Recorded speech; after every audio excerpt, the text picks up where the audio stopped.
Welcome back, everybody, to another episode of Chatting with Nuts. This is episode number 94, approaching that three-digit territory. I'm still getting the tech set up here a little bit. We're a little late, but there's nothing wrong with that because I have a very special guest tonight who is not only a booktuber, but also a star in the MMA world or the UFC world for all the mainstream fans, and that is Sir Jordan Leavitt, coming off a win in the lightweight division, Anaconda choke. How are you doing, dude? Dude, I mean, I work once a year and it went well. So I was glad. I'm happy I had a win. Went out there, fought. It was a win. So I don't have to think about being a loser for a year. And now I get to go back to read and being a dad, eating bad food. Yeah, life is good. No complaints. A lot of stress comes out after something like that. You get that adrenaline dump and you're free. You're free for a good amount of time. Does this mean we won't see you back in the octagon in 2025? Probably not. Okay. I'm hoping, but I like to be pessimistic about those things because I was very optimistic for a year and a half and made no money for a year and a half. So now I'm just happy to. If I get one win in 2025, I'm 100% okay with that, and I'll just chill and read some good books. Oh yeah. Maybe play the Xbox for the first time in a year and a half, and just chill, veg out. I love it, man. You had a long layoff, and for those who don't know, Jordan is not only just a booktuber, but he is a professional prize fighter, which is pretty incredible, if I do say so myself. And he just celebrated his 30th birthday. The big 3-0, 4 or 5 days ago, right? Yeah, June 2nd. Yeah. It's cool. I'm not sure if 30 counts as the last year of your 20s or the first year of your 30s, so I don't know. I still feel like a kid. It's weird. Well, I'm gonna tell you, it's your first year of your 30s. It's your okay. That's not good. That's not a good thing. Did you wake up and immediately have back pain? That's the question. Well, think about being a professional athlete. I've had back pain since I was 17 years old, so I already feel like I'm falling apart. So I think it only gets worse, honestly.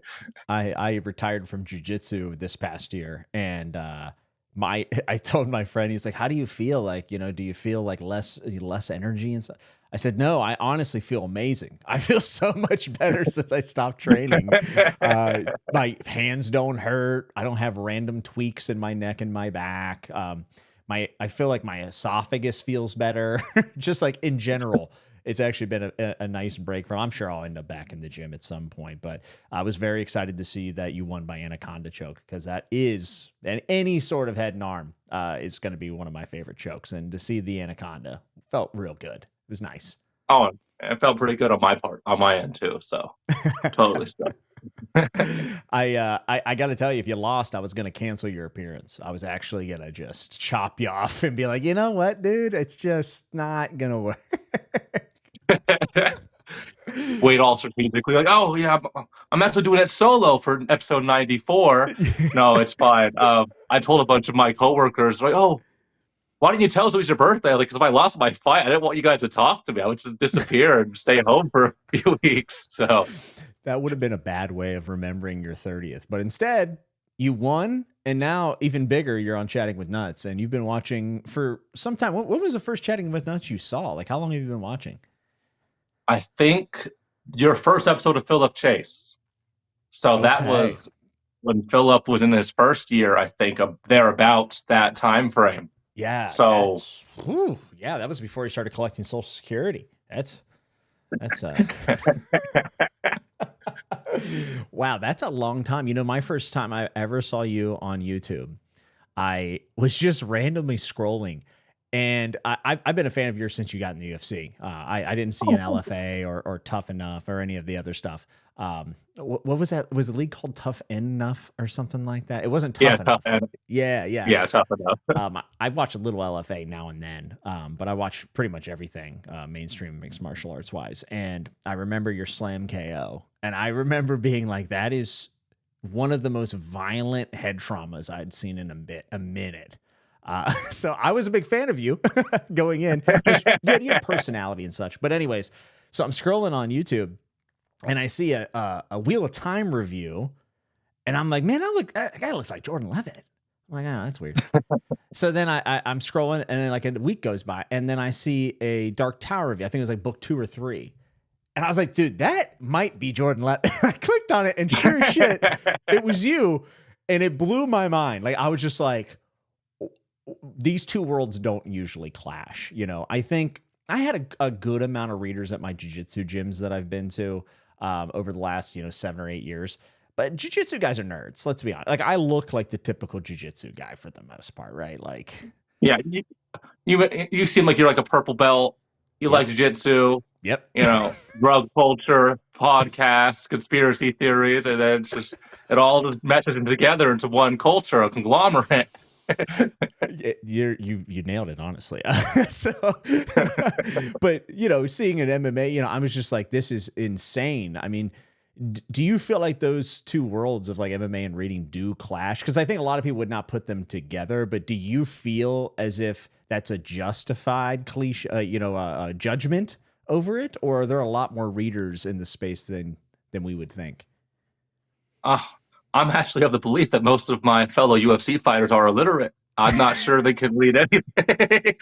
Not to speak ill of them, but I've had, like, I'm not sure if you watched the Boondocks when you were younger, but like, congratulations on reading. Like, I've had that happen so many times that it makes me uncomfortable. Like, oh, dude, you read like a lot of books, right? You're really smart. I'm like, maybe. Like, I don't think I'm smart because we're in the same line of work. I'm not sure I'm that smart. I'm choosing to fight in a cage, and I'm reading Wheel of Time and Mark Lawrence. Like, I don't think I'm smart. I just, looking for a good time. So no, I think I don't think the worlds have any crossover. So whenever I see a person comment like, dude, I watch you in the UFC and I found your book channel, I'm always like, don't tell anybody. Like, don't tell nobody about it. Dude, this is how I feel whenever someone at work figures out I'm like, oh no. But there's actually one guy, he might even be watching, but he turns out he's a huge Glenn Cook fan. And I was like, this is my dude. This is great. But like, the people who don't read don't really get it, and it's just, you have to explain the whole thing. It's honestly a lot like doing jiu-jitsu or MMA. Everyone thinks it's karate, and you're just like, yeah, sure, it's karate. Like, whatever, it'll be fine.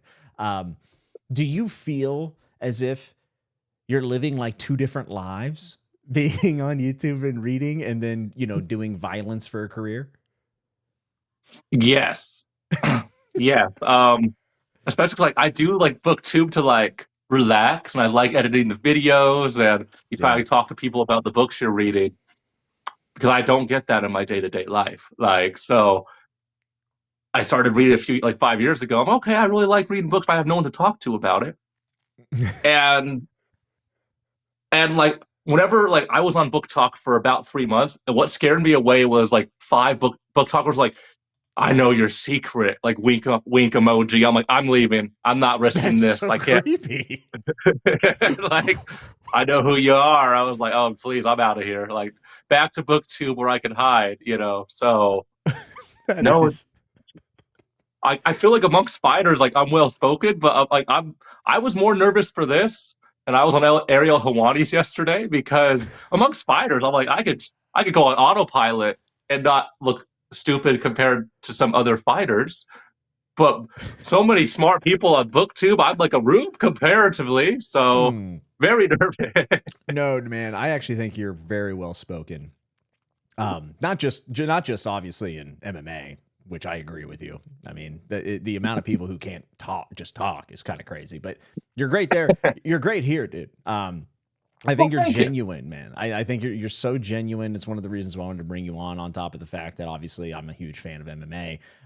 I've really liked what you've had to say on your channel. Like, I genuinely love watching you talk about books, because there's no layer of pretension at all to you in your reading. I think you're pretty damn well read too. You've read a lot of different things.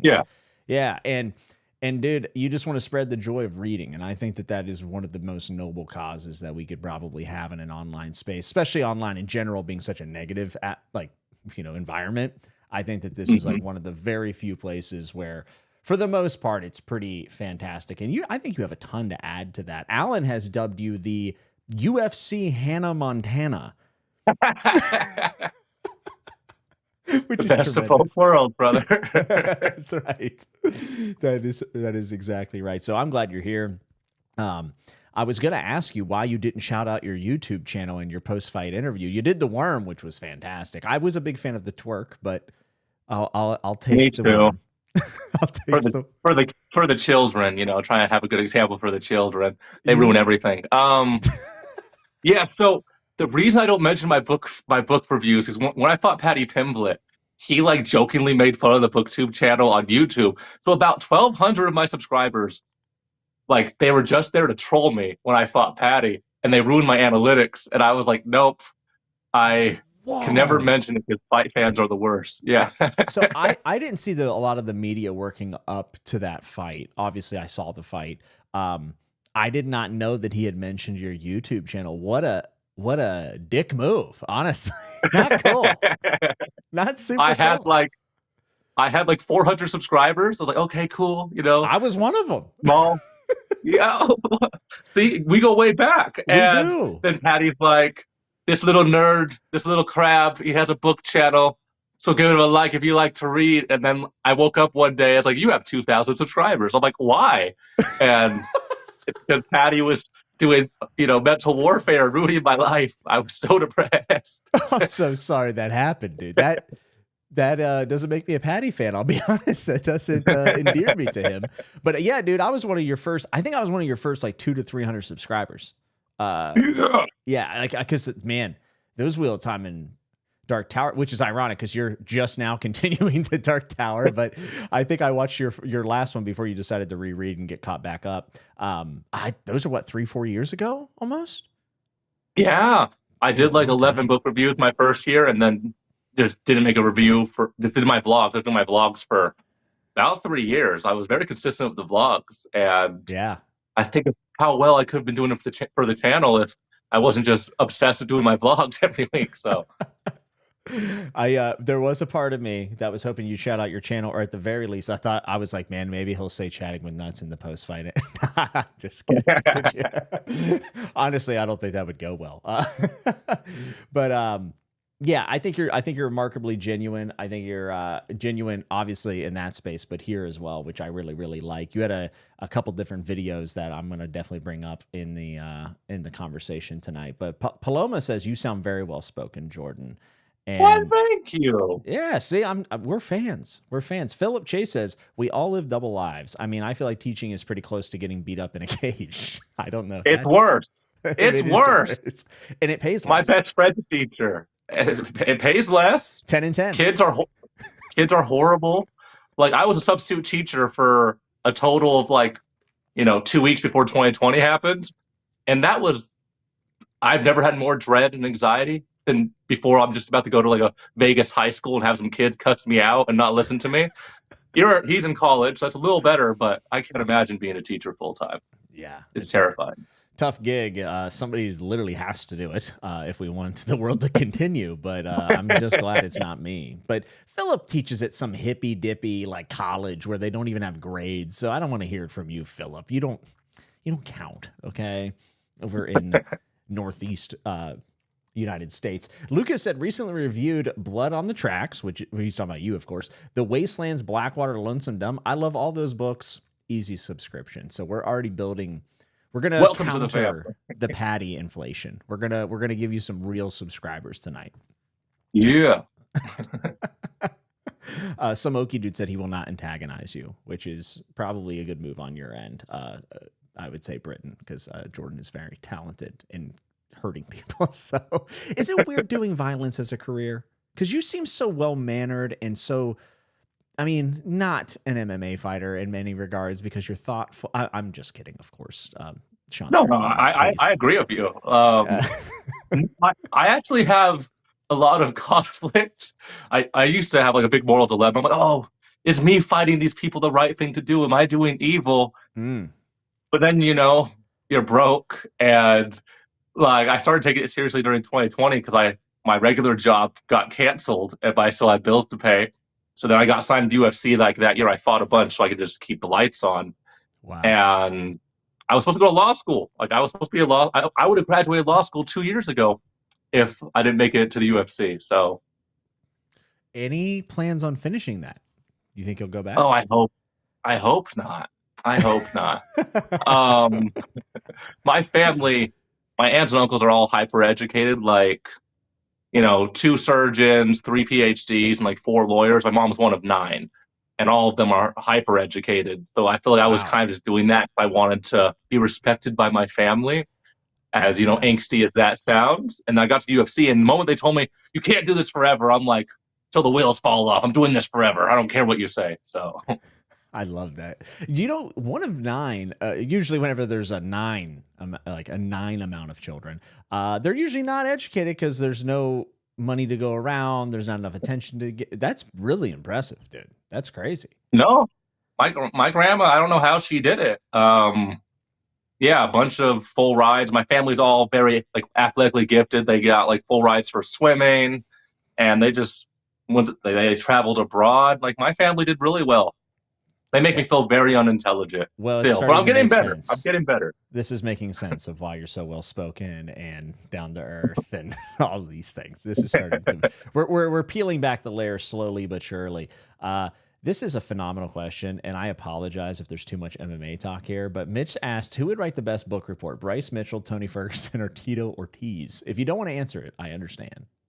Oh, it's Bryce Mitchell. He actually, so he believes a lot of stuff that's fringe, and we're not going to dive into those things because that would get this taken down. But Tito Ortiz, like you'd think it was brain damage, is why he talks like that. But from what I've known, he's been that level of intelligent articulateness since he was like 17. So Tito Ortiz, probably functionally illiterate. Tony Ferguson, he might be seeing letters that aren't there, you know, for lack of a better way to describe that. Bryce Mitchell, I'll talk to him about stuff. Like he knows a lot about economics, like Austrian economics, politics. I was very impressed. He just also believes in some you Troubling know, things. mustache people stuff. Yeah. Some very Yeah. troubling things, I would say. It would be an interesting book report nonetheless. It would go viral, I'm sure. So I would probably pick Bryce Mitchell as well. Yeah. I don't think I would put out a review for it. Alan said the classroom is my octagon. I can take them all at once. I teach a bunch of nerd betas. Oh man. Johnny Come said Mitchell would be the most coherent yet dumbest, a delicate balance. And Philip said the hippie school where people don't wear shoes and there are no grades is where I went to school. Alas, I do have to give my students grades. But do they wear shoes? I'm not kink shaming you, Philip, but that's a little weird. I didn't take you for a foot guy.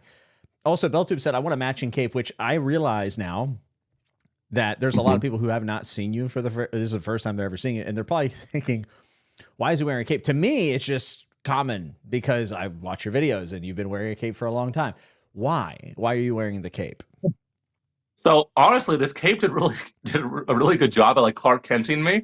Like fight fans, they know me for like my flat top and my Yeah. mohawk.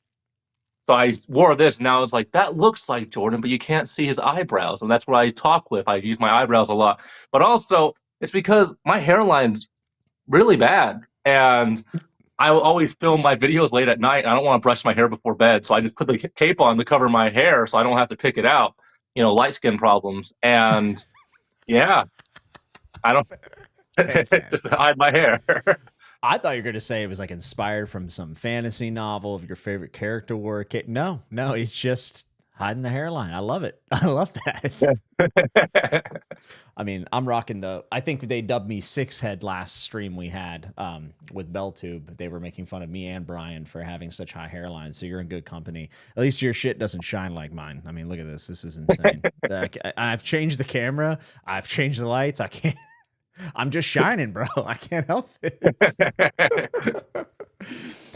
There was a cool question here, and I think that this is a bit interesting. Britton wants to know what the hardest part of the UFC is, and I think this is interesting because I'm going to guess that the hardest part of UFC is different than the hardest part of MMA prior to the UFC. Would I be right? Okay, that's a very nuanced take. Yeah, I agree. The hardest part of MMA is probably fighting the urge to mix things up and make it exciting. Most athletes, they kind of do the same. Most high-level athletes that are doing the same thing day in, day out, Yeah. and that goes against your natural inclinations to be an artist and to dabble and learn a bunch of different things. So that's the hardest part of MMA. The hardest part of UFC, like fighting under their banner, is probably just the politics, getting Yeah. fights, having the fights make sense, dealing with managers and all the other stuff. Yeah. So A lot of the business side of things. the It's business stuff is horrible and corrupt and exhausting. So yeah. When I was in pro wrestling, working on the independent scene, there's a little bit of backstage politics. For the most part, though, you're doing your craft. You're doing your artwork. You might have 30 people. You might have 300. You might even get a couple thousand if you're really lucky. And then going into the places where you get contracts, Ring of Honor, TNA, WWE, these things, you realize that they are entertainment companies that happen to be showing professional wrestling. It's not actually a wrestling company, and that was one of the first things I kind of learned. So that was my guess for the UFC, is that there's a whole lot more production wise, marketing wise, money wise. When there's more money, that's always more money, more problems, right? mm-hmm. Yeah. Johnny Come Lady said, surprised you didn't say weight cutting. How was the weight cut for this past fight?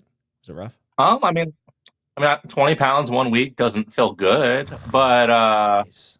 honestly, not to brag, I think if you don't use PEDs and you're natural, you have an easier time weight cutting because your muscles are a little bit more water saturated. But weight cutting sucks. But I have celiac disease, so I can't even eat out. I can't eat horrible food for me, so I have never had trouble keeping my weight down. So when food's hard to come by, it's hard to have your weight go out of control. So I was going to ask you, I knew the weight cut, I figured you probably cut 10 to 15. I didn't know it was 20. That's pretty crazy. But do you feel like your reading slows during weight cut, or do your reading tastes change, even like getting closer to fight week? Yes, I can't do anything thrilling or anything nothing fast paced and nothing thrilling. I really I'm looking for a philosophical or an emotional, emotionally evocative story when I'm cutting weight, because I feel like I have so much anxiety and energy that you're saving up for the fight, and it's hard to focus on things that are also going to kind of up your cortisol and everything. So Yeah. I was reading East of Eden, and East of Eden was perfect for fight month because very slow moving family saga. And I wanted to read Dungeon Crawler Carl. I wanted to read some Blake Crouch, but I didn't want to risk. Being too amped. But also, my worst fear is getting knocked out, then having to reread a book again. Having to do that twice sounds horrible. I'm against rereading in every respect. So the idea of me finishing a short Blake Crouch book and then me looking at it my list of books I read and being I don't remember that. I got to reread it. That sounds horrible. So long books on fight month for sure. No one likes a main character with amnesia, Jordan. So I agree. Nobody wants to start the story that way. Is there any books? Is there any books that you've read that you wish that you had been knocked out after so you could forget it? Oh, there's a few. There was one series I read. It was The End of Us by Sebastian Leyendecker. It was an indie author, and I'm probably just too old for it, but I read 7 of these novellas, and I think I hated every single one of them.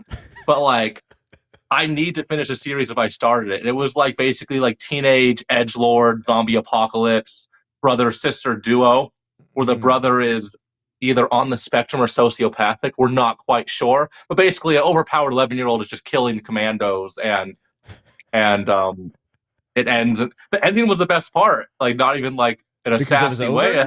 Or no, the ending was actually good and nuanced. But the whole series, I read it over 3 months, and I hated it, but I had to finish it. Jordan, you spent 3 months of your life reading these? Well, not just that, but back and forth. But I was okay, read this book, let's read this one. And I was I hate this series, but I got to finish it. And that series is why I stopped reading 100 books a year, because I'm okay, I can't risk wasting time. So now I just got rid of the whole numbers goal. I'm doing way better. My reading habits are healthier. Yeah. Throw away the numbers, do away with them. It's all about, that quality over quantity, though. I guess if you get 7 bad novellas in a row, I guess that's pretty bad. Good on you, man. I'm a book 1 guy. I just read book 1 and then I'm okay, that was enough, and I move on. Unless if I really love the series. There's a lot of series that I actually would love to to get back to. Actually, the one of the ones at the very top of the list is your favorite series or book of all time. It's a book, but I call it a series, which is Blackwater. Oh, it's amazing. So why should I continue? I read book one. I really liked it. I loved his writing. The atmosphere is insanely good. Just that Southern Gothic feels cool. But get me to read book two this coming month. I want you to pitch me on Blackwater. You know the feeling where you're at Thanksgiving dinner and the uncle that you're kind of estranged from shows up and he starts just spouting nonsense and everyone's really uncomfortable and you're trying to stop the conversation from happening, but you can't back up. You can't not watch the conversation unfold. That's how Blackwater like just builds momentum and builds tension. And if Blackwater ended one book early, it would have been just like absolutely perfect, nothing wrong with it at all. But just watching the drama between Mary Love and Eleanor come to this head and seeing how everyone just tries to avoid the drama, but they can't keep away from it is super entertaining. Very little things happen in terms of story, but in terms of plot, I feel like Blackwater could stand against anything, really. So yeah, I mean, I love it. It's considered like, you know, one of the better things written. like a lot of people who have read it and finished all of it, I feel like almost unanimously love it. I see very few I've seen a couple people, but for the most part, people just seem to really be in love with the entire thing. And I broke them up into parts or whatever because they come in a big omnibus and you can get the audiobook, like the whole thing in one audiobook credit, which is probably the best deal on Audible.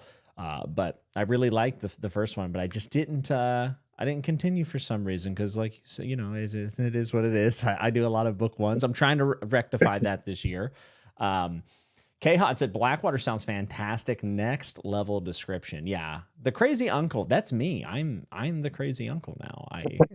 Of course I know him. I'm him. Yeah, I'm literally him. I'm himothy.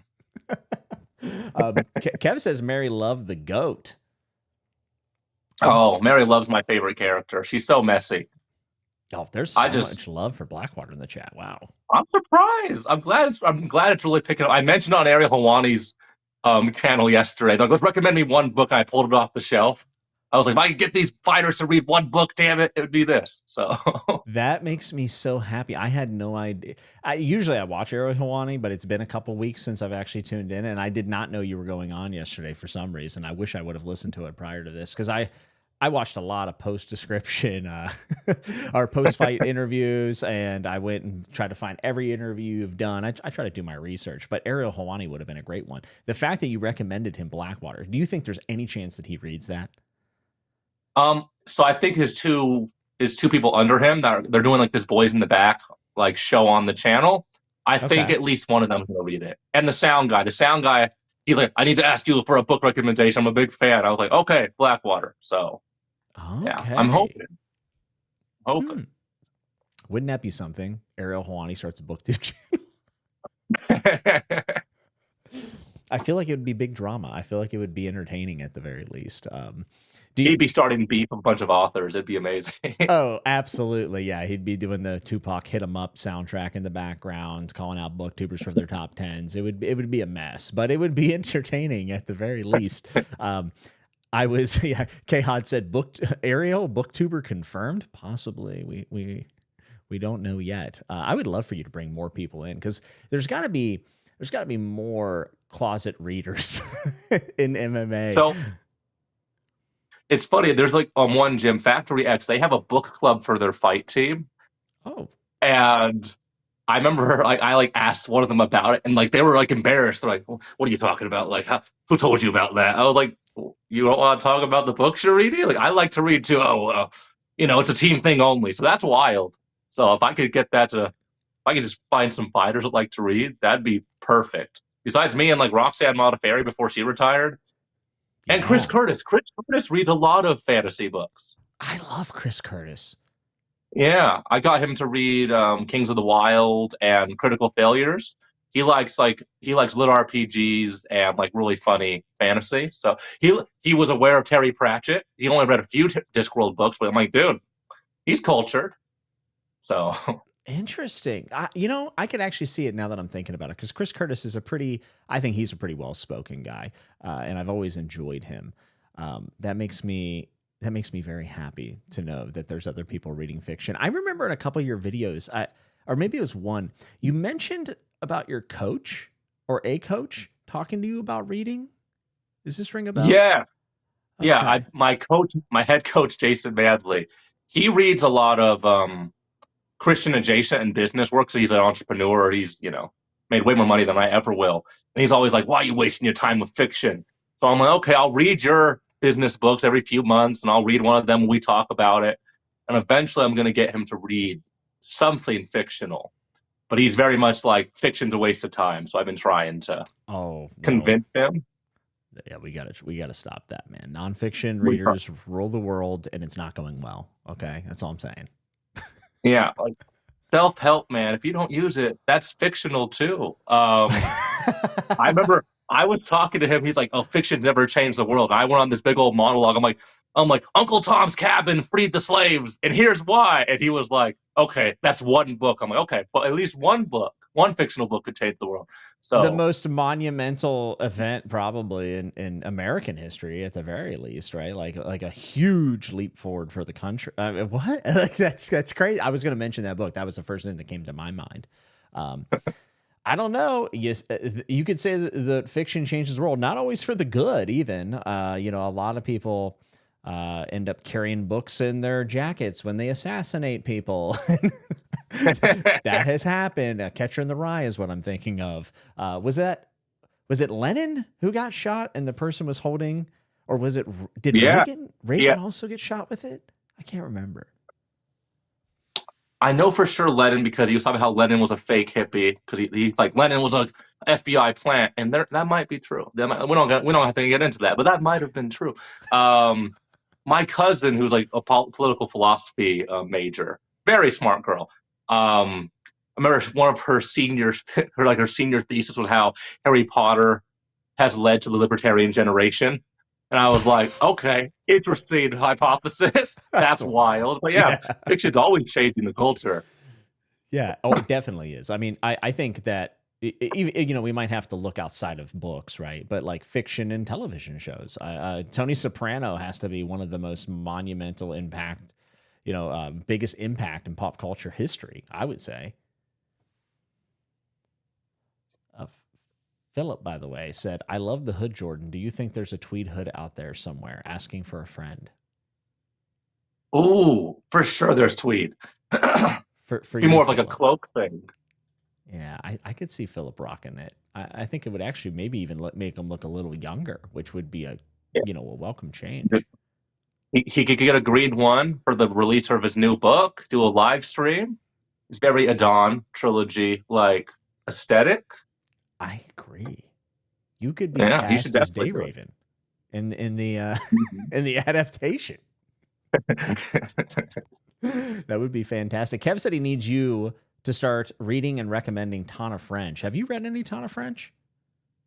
I'm not sure I have. I don't know. I haven't. Okay, Irish author. I put her on my best non-fantasy sci-fi book last year, I believe. Did you mention her? Yeah, or new author to me. She won one of my made-up awards that don't actually mean anything, but terrific crime writer and really blends the line between like literary fiction and crime. So I would love for you to try out some Tana French. And then Sagebrush wants to know if you have any love for Robert McCammon.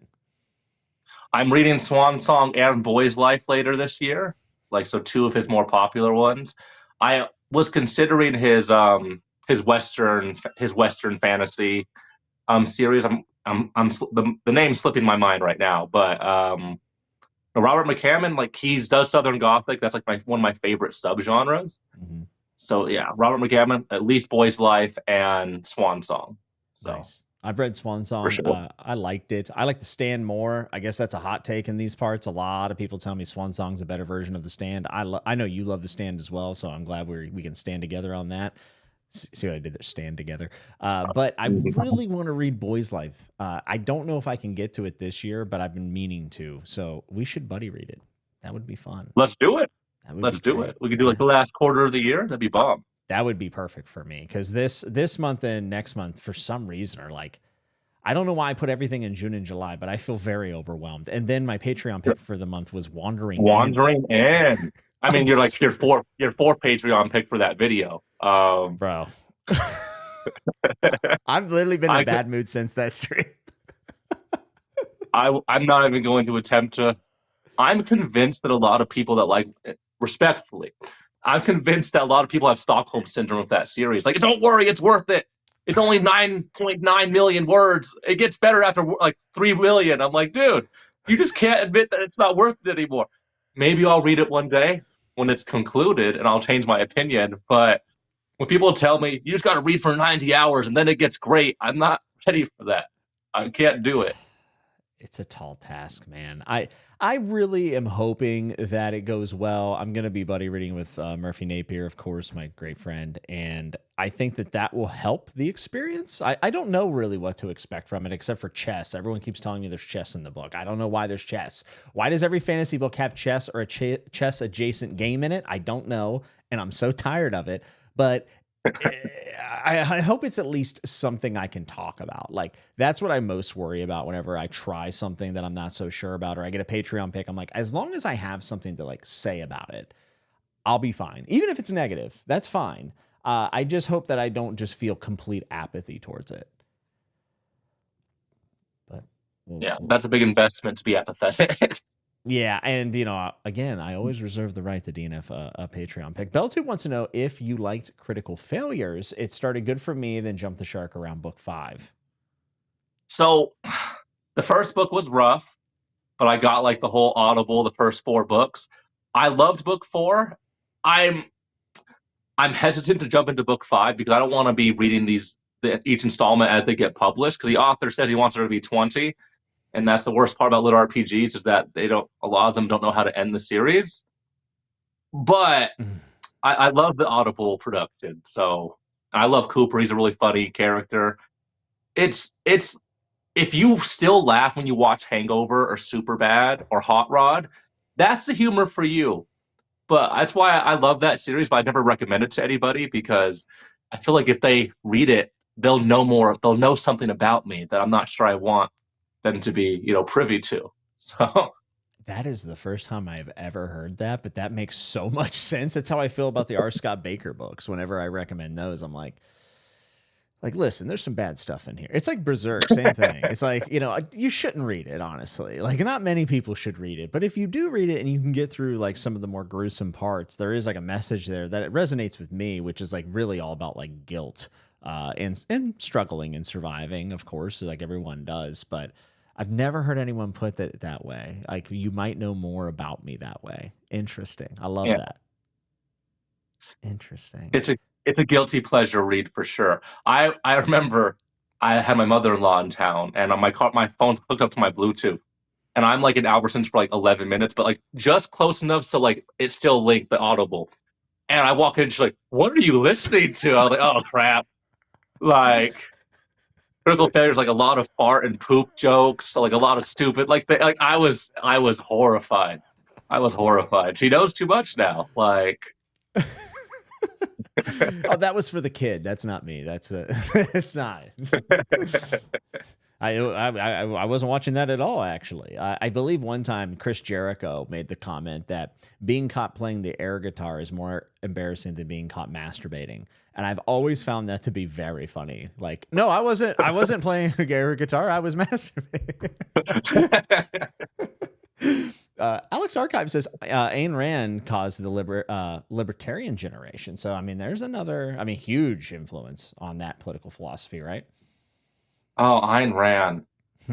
Oh, so many of my friends are in love with her. I'm not gonna deep dive into it. But Ian Grubelli, I think that's his Booktube channel. Yeah. He like put was it Atlas Shrugged or Fountainhead inside his top 10, and I'm like, you are a brave man in the modern political climate, putting that in your top 10 books of the year. I once dated a girl, and I'm chatting her up. I'm like, what's your favorite book? And she said Atlas Shrugged. And I'm okay if you really like that book. We could work with it. But I was like, your favorite? That's your favorite book of all the books you can choose? And instantly, second date did not have the book. Like, that's your favorite book. So yeah, I read it 3 times. I'm like, oh, that's a bit much. It's a bit much. Oh my God. Yeah, I would unmatch. I'll be honest. I think I would just be like, I think I'm good. Philip said a tweed cloak would be just the thing. It is just the right aesthetic. Cheers. You're so agreeable, Philip. God.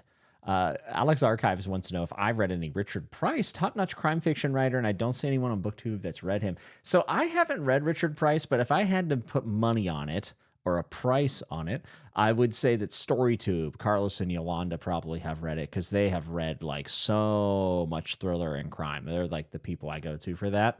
And Richard Price sounds familiar, but I don't think I've ever read anything from him. Have you, Jordan?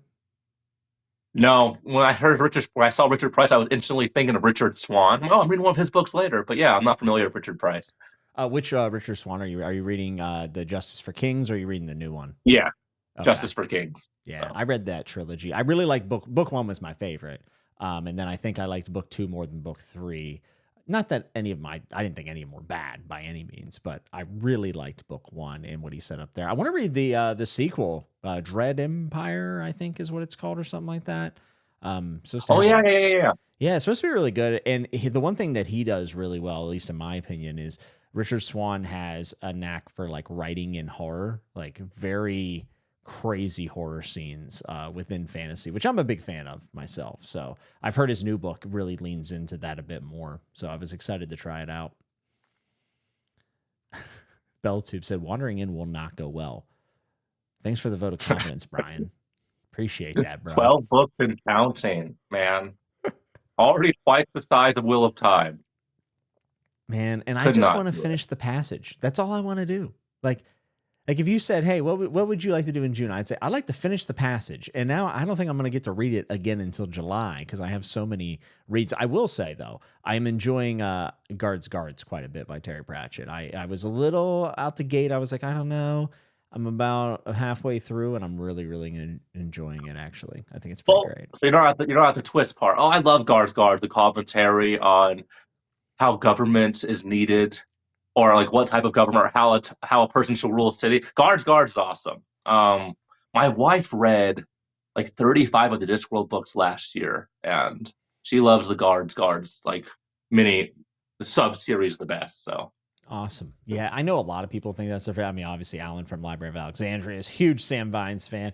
I'm liking him so far. I've read the Death novels. I read Mort and Reaper Man, and I think I read Soul Music. I can't remember if I did or not, which isn't a good sign. But the thing that interests me about Discworld is that there's so many places to go in it. Like there's just so many books, so many different types of stories within this one world. And I'm imagining as I read more of them, it'll really be awesome to see some of them connect. Like when Death shows up or whatever, it's like, oh, okay, I remember him. Like that. To me, that feels almost like a reward for reading so many of these. How many have you read of Terry Pratchett and Discworld? I think I've read like 7 or 8 of them. But I read more Guards. I read the first 3 of Rincewind and Small Gods, and then I started Pyramids. So nice, yeah, nice. I feel as if I would love Small Gods without knowing much about it. I've had it recommended to me so many times. Actually, Derry's in the chat, and she also recommended it to me. So I think after Guards, I'm going to try Small Gods. Small Gods I love the commentary about religion in Small Gods, and I love the climax. That was the first Discworld book I read was Small Gods. Just I had no context, and it was perfect.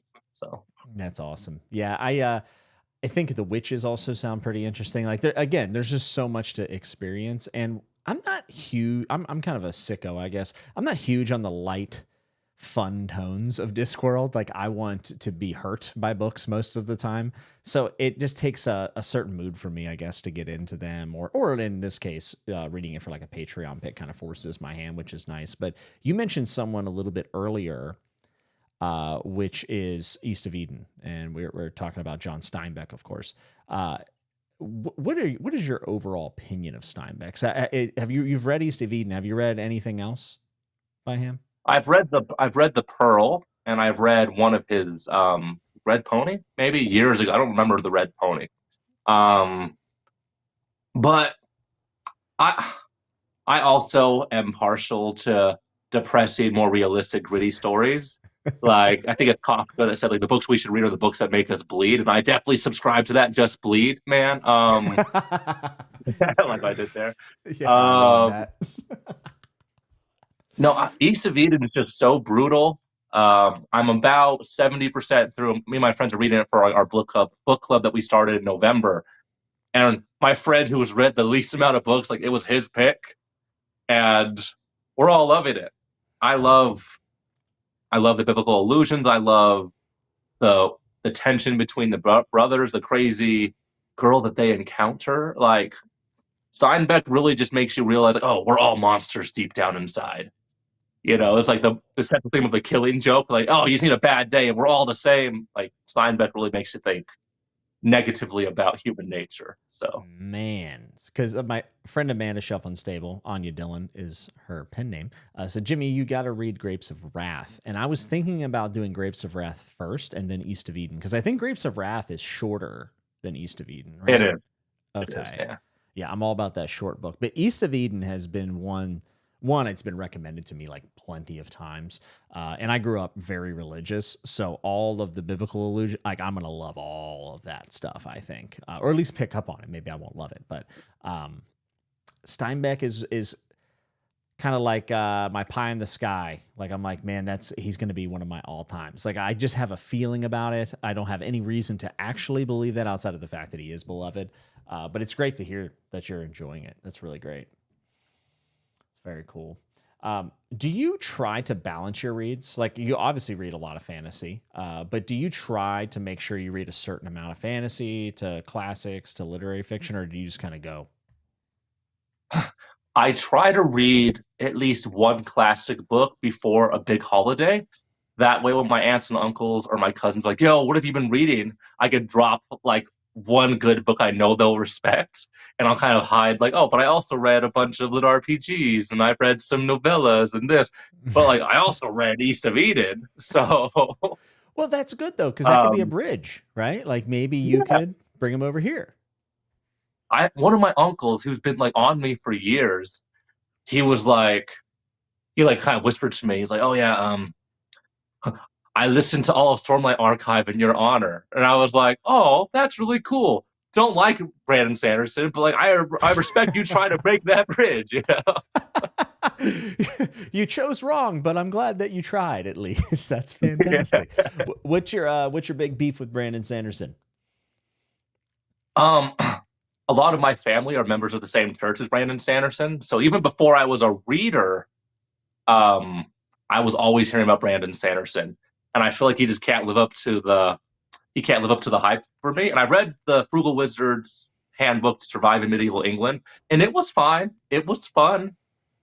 But I also feel like just because something is giant in scope or complex, it doesn't equal good. And Yeah, that's true. I I don't I feel like Brandon Sanderson, he's found a way to make fantasy scientific, and I don't like that trend. Yeah. But he's I like a wonderful guy. Like I love his lectures, his lectures at the college where he teaches, and I'm interested in all of his not Cosmere related stuff. So I'll definitely be giving probably his Skyward series a try or some of his other standalones. mhm. But especially now that everyone's like, oh, actually, Brandon Sanderson new books suck. It's horrible. Now I'm not going to be pressured to read them, so that's always good. So, I mean, it is nice to take a lot of books off the TBR. It's infinitely long, mhm. so that's always a good feeling. There is something about that whole like making magic scientific that people have two different minds of it. Of course, I kind of like anything. Like if it's done well, I will usually like it. I can at least appreciate what's happening. But I have always been more of a old school magic guy, where it's kind of like, what is it behind that? Because I don't know. I think it also comes from me not being like an RPG tabletop person and working out the mechanics there, because I see a lot of people who end up liking that. Um, But also, I guess in lit RPG, there's like level ups and stuff. So would that count? Do you think? I think lit RPGs counts as hard scientific magic, but I think the Yeah. playful tone kind of balances it out. Like if I feel like when you make magic too too articulated, too scientific, it also opens you up to plot holes. Because I could always just say like, why didn't the Lord of the Rings? Why didn't this happen in the Lord of the Rings? Like, well, because it didn't happen. And so we don't know exactly how magic works. There's not really that plot hole. We just could hypothesize about things. Yeah. So I think that actually lends life to a series over time. I think that's one of the things about A Song of Ice and Fire that's so captivating is the way George kind of leaves things a little bit unsaid. And unfortunately, whenever you take so long to write a book, like people are going to start forming theories that are even crazier than what's in the actual work. But they start thinking, well, we need answers to these things. And in my mind, I'm thinking, if you all think all these are going to get answered in the next book, like there's not a chance.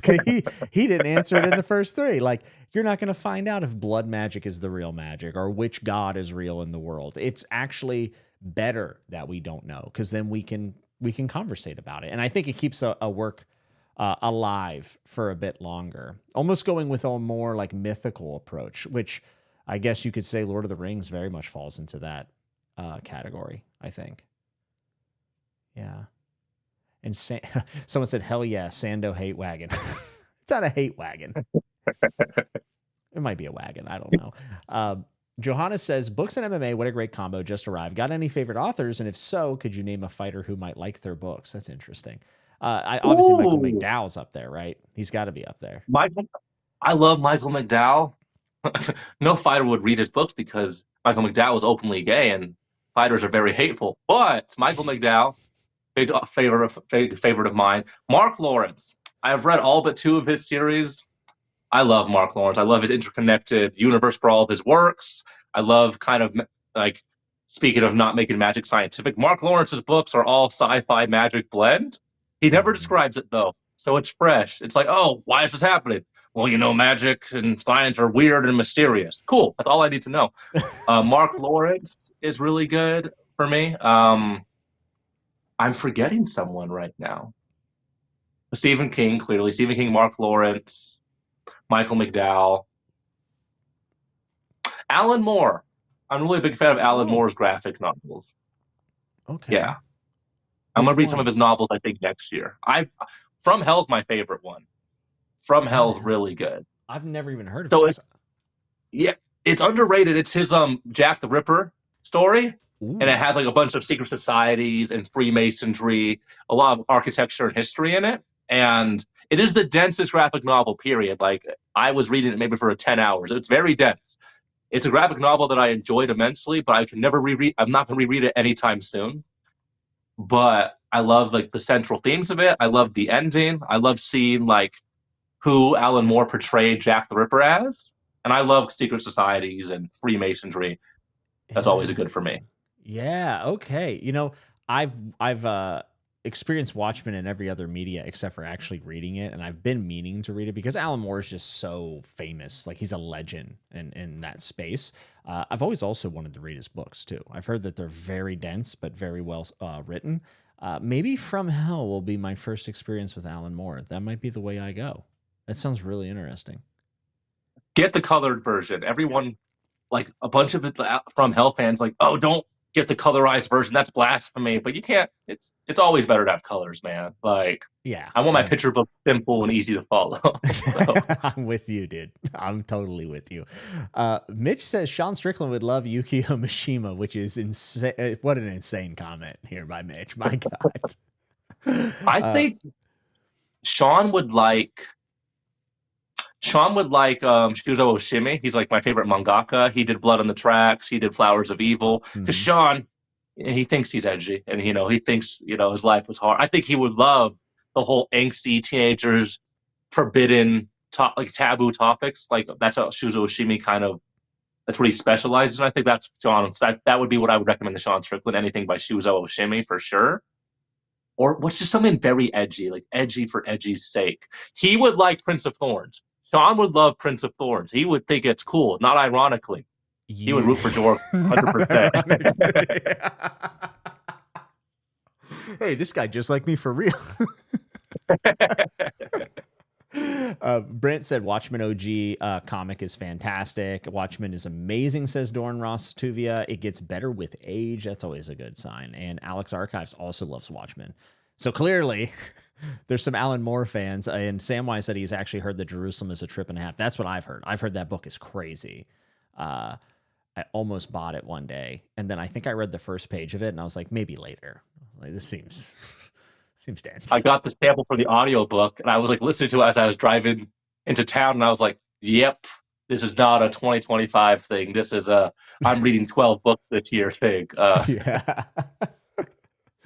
What is the book, would you say, that you're yet to read that is the most intimidating to you? Do you have one? Jerusalem by Alan Moore is definitely up there. Most intimidating. I've been doing pretty good at what's it called? The Brothers. I'm gonna pronounce it wrong. My Leo Tolstoy, The Brothers Karamazov. Everyone tells me how amazing. Oh yeah, by Dostoevsky. The Russians will come for you. Trust me. Leo Tolstoy's a Christian anarchist, not that guy. Send location. Send location, brother. Yeah, that one's probably up there. War and Peace. I'm gonna get to War and Peace eventually. One of my few teammates that actually reads. She's from Ukraine, and all she wanted to talk to me about was Russian literature. And I was like, I'm sorry, man. I watched the Anna Karenina movie, but I have no idea what you're talking about. Well, I've been reading Anna Karenina for 4 years, so don't feel bad. Brothers Karamazov is a tough one at the start, and then I really liked right after the kind of the intro of the novel, I was like, oh, I like this, and then I stopped reading it because that's how this works. War and Peace, I read the first page of that, and I was like, I got to find a different translation because this is this is tough. Felt like I was chewing on $2 steak. I was like, I'm never getting through this. But I think War and Peace would be mine. War and Peace. And maybe Moby Dick, even though I think Moby Dick is probably a lot more approachable than I imagine. Yeah, my friend, he read Moby Dick 2 months ago, and he told me, not to spoil, it's this is the page where you see the whale, and I was like, I'm not reading that. I'm like, what now? I'm pretty sure whaling's very interesting, but yeah, that might be that's gonna be a classic that I'm gonna pretend that I read. When people debate me on my video where I talk about elitism in literature, it's you probably haven't even read this. I'm like, well, actually, I've read this and this, and I can read Moby Dick. I won't, but I could read it. So. This is so relevant to me. I got a comment this past week on my Hyperion review that I did 4 years ago that I didn't remember doing. And someone commented and put, hard to take a reviewer seriously if they haven't read the Canterbury Tales. And I so badly wanted to respond with, I'm going to wait till they're finished. But instead, I just put 70 crying faces, laughing faces. And then they said, which is hilarious. They said, sorry, don't speak emoji. But what I do respect is a YouTuber commenting on a 4-year-old video. And I'm like, so you knew it was 4 years old and you did this. What a rude thing to do. I guess also, apparently, I miscounted how many stories were in the Hyperion book. And I said 5, and I guess it's 6 or something. And I was like, okay, you got me, bro. I don't know. I can't read, I guess. Do you ever get any unhinged comments? I know you're dealing with 2 different worlds, obviously, with books and then your Instagram being, featuring your fighting career. What's the most unhinged comment you've ever had? For my elitism video, I actually had to delete the entire thread because it got to the point where essay, and I just said I really appreciate don't dialogue, but I don't have the mental bandwidth for this. You're right. I admit that you're right. Can we just do that? And he's like, no, you don't really believe that I'm right. I'm like, you're right. And I deleted it. So just stuff like that, but fight related stuff. I hate when people I had this one guy comment 2 weeks ago. He's like, I'm having a hard time picking you to beat Kurt. He's like, tell me why you're gonna win. And I just said no, LOL. Then I blocked him. I was like, I'm not talking to you people. I don't negotiate with terrorists. Like, fight fans, if you come to my channel and you want to talk about anything not book related, I'm gonna delete your comment. I'm not doing this. So like, I'm trying to figure out how I'm gonna beat him right now. I'm not telling you. If I did know, I'm not telling you. What like, oh, what should I bet on? I'm like, I don't know, man. Like, I'm hoping I go out there and win. But like, if you want me to lose, bet for him. Like, I don't care. I don't know you. Like, I'm not paying both our bills with this. Like, I'm just trying to pay my bills. So I think you know, I was really pro let's legalize some sports game. I love parlays. I mean, I have made so much money on betting on MMA over the years. That's what I always tell people, like, especially when women's MMA was first around, because nobody knew anything. Like Holly Holm, dude, Holly Holm was like a plus 900 that night. I bet on that. I was like, she's a world-class boxer. I made so much money. So I was all for it. I'm going to be dead honest though. I think it might have been a mistake. It is way too prevalent. And then you get these type of comments, of course, like dudes that are just down bad. Like they're out of their free promos. It's not good. Like, especially because the fan base is very MMA, especially because of who Dana White's friends with, the president of the United States. MMA leans a certain way politically. I remember I had this video about the Ballad of Black Tom, which is a black retelling of one of H.P. Lovecraft's books. And this one guy is like, "Oh, what a libtard believing in white privilege and how the black experience. Like, tell me about the mythical black experience." And I was like, "Oh, this is hella unhinged, man." Reported it. Hate speech. I don't care. That's like a whole nother side of MMA, right? Like that's probably the least what's the word I'm looking for? The least endearing part of the community. How about that? I would say. And it's only going to get worse. I was on to Ask Me Anything, and they're like, "Do you think it's going to get better?" I was like, "Oh no! As more countries that are less advanced, are less progressive as America, start watching MMA, it's going to get much, much worse." Yeah. Just toxic. It's a scary. I love what I do, but I hate everything else about it. So so to be honest with you, it has been like I don't tell people I watch MMA anymore. Like I'm like, you know, like because regardless of whatever, like it's too much. Like it's just too much, and I can only imagine you being in the organization like feeling that way. I mean, being a reader already puts you on the outskirts, but it's a tough one. We got a comment here. Said, "Congrats on the win last weekend. Gotta head to sleep here in Norway. The fact that you're a book nerd made you at least one more fan right now. Would recommend Lonesome Dove." Well, he happens to love Lonesome Dove. Jordan is a big fan. Yeah. That is also definitely one of the books that has been staring me in the face for so long. I have to do it. Are you going to read the sequels? Did you read the sequels?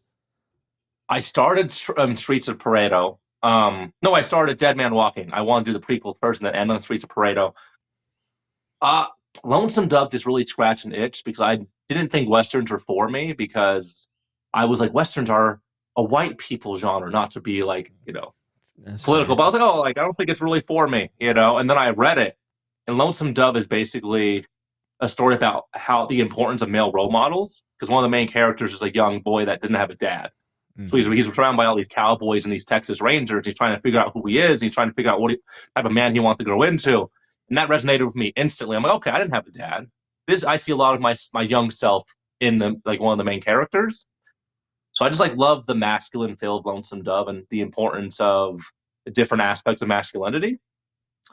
And Dead Man Walking starts off in the funniest way possible. Complete tonal shift. I'm so excited to continue on. I want to finish the quartet this year, but finishing series is impossible on Booktube, so we'll see what happens. Yeah, I've seen so many mixed opinions about the sequel. Some people swear that you should never open them ever. Some people say that, you know, it's a mixed bag. And then I know some people say the whole series in itself is like the best. I think Stephen King loves the entire series. I think he's a big fan of it. Like, yeah, he loves all of them.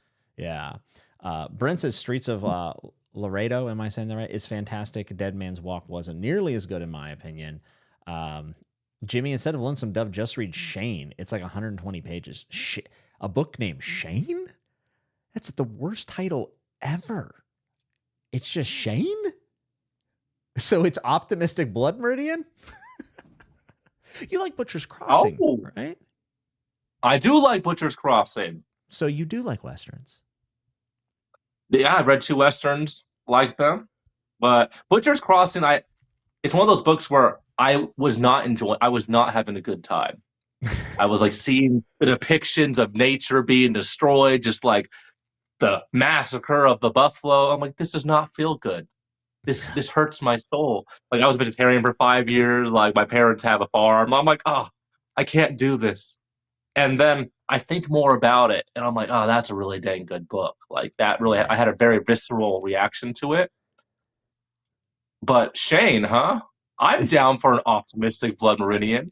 Let's take a Shane look sounds here. interesting. Because I'm typing in Shane book, which just feels dumb. I guess it's by Jack Schaefer. I assume this is it.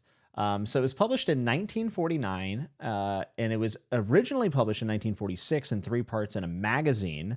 And it was originally titled Rider of Nowhere. The story is set in 1889 Wyoming, when the Wyoming Territory was still open for the Homestead Act. It is narrated by a homesteader's son, Bob Sterrett. The original unclaimed land surrounding the Sterrett's homestead has been used by a cattle driver named Luke Fletcher before being claimed by Bob's father, Joe Sterrett, along with 12 other homesteaders. So it sounds like probably a land dispute or something. I don't want to keep reading because I don't know if it's spoilers. So I'm going to stop reading.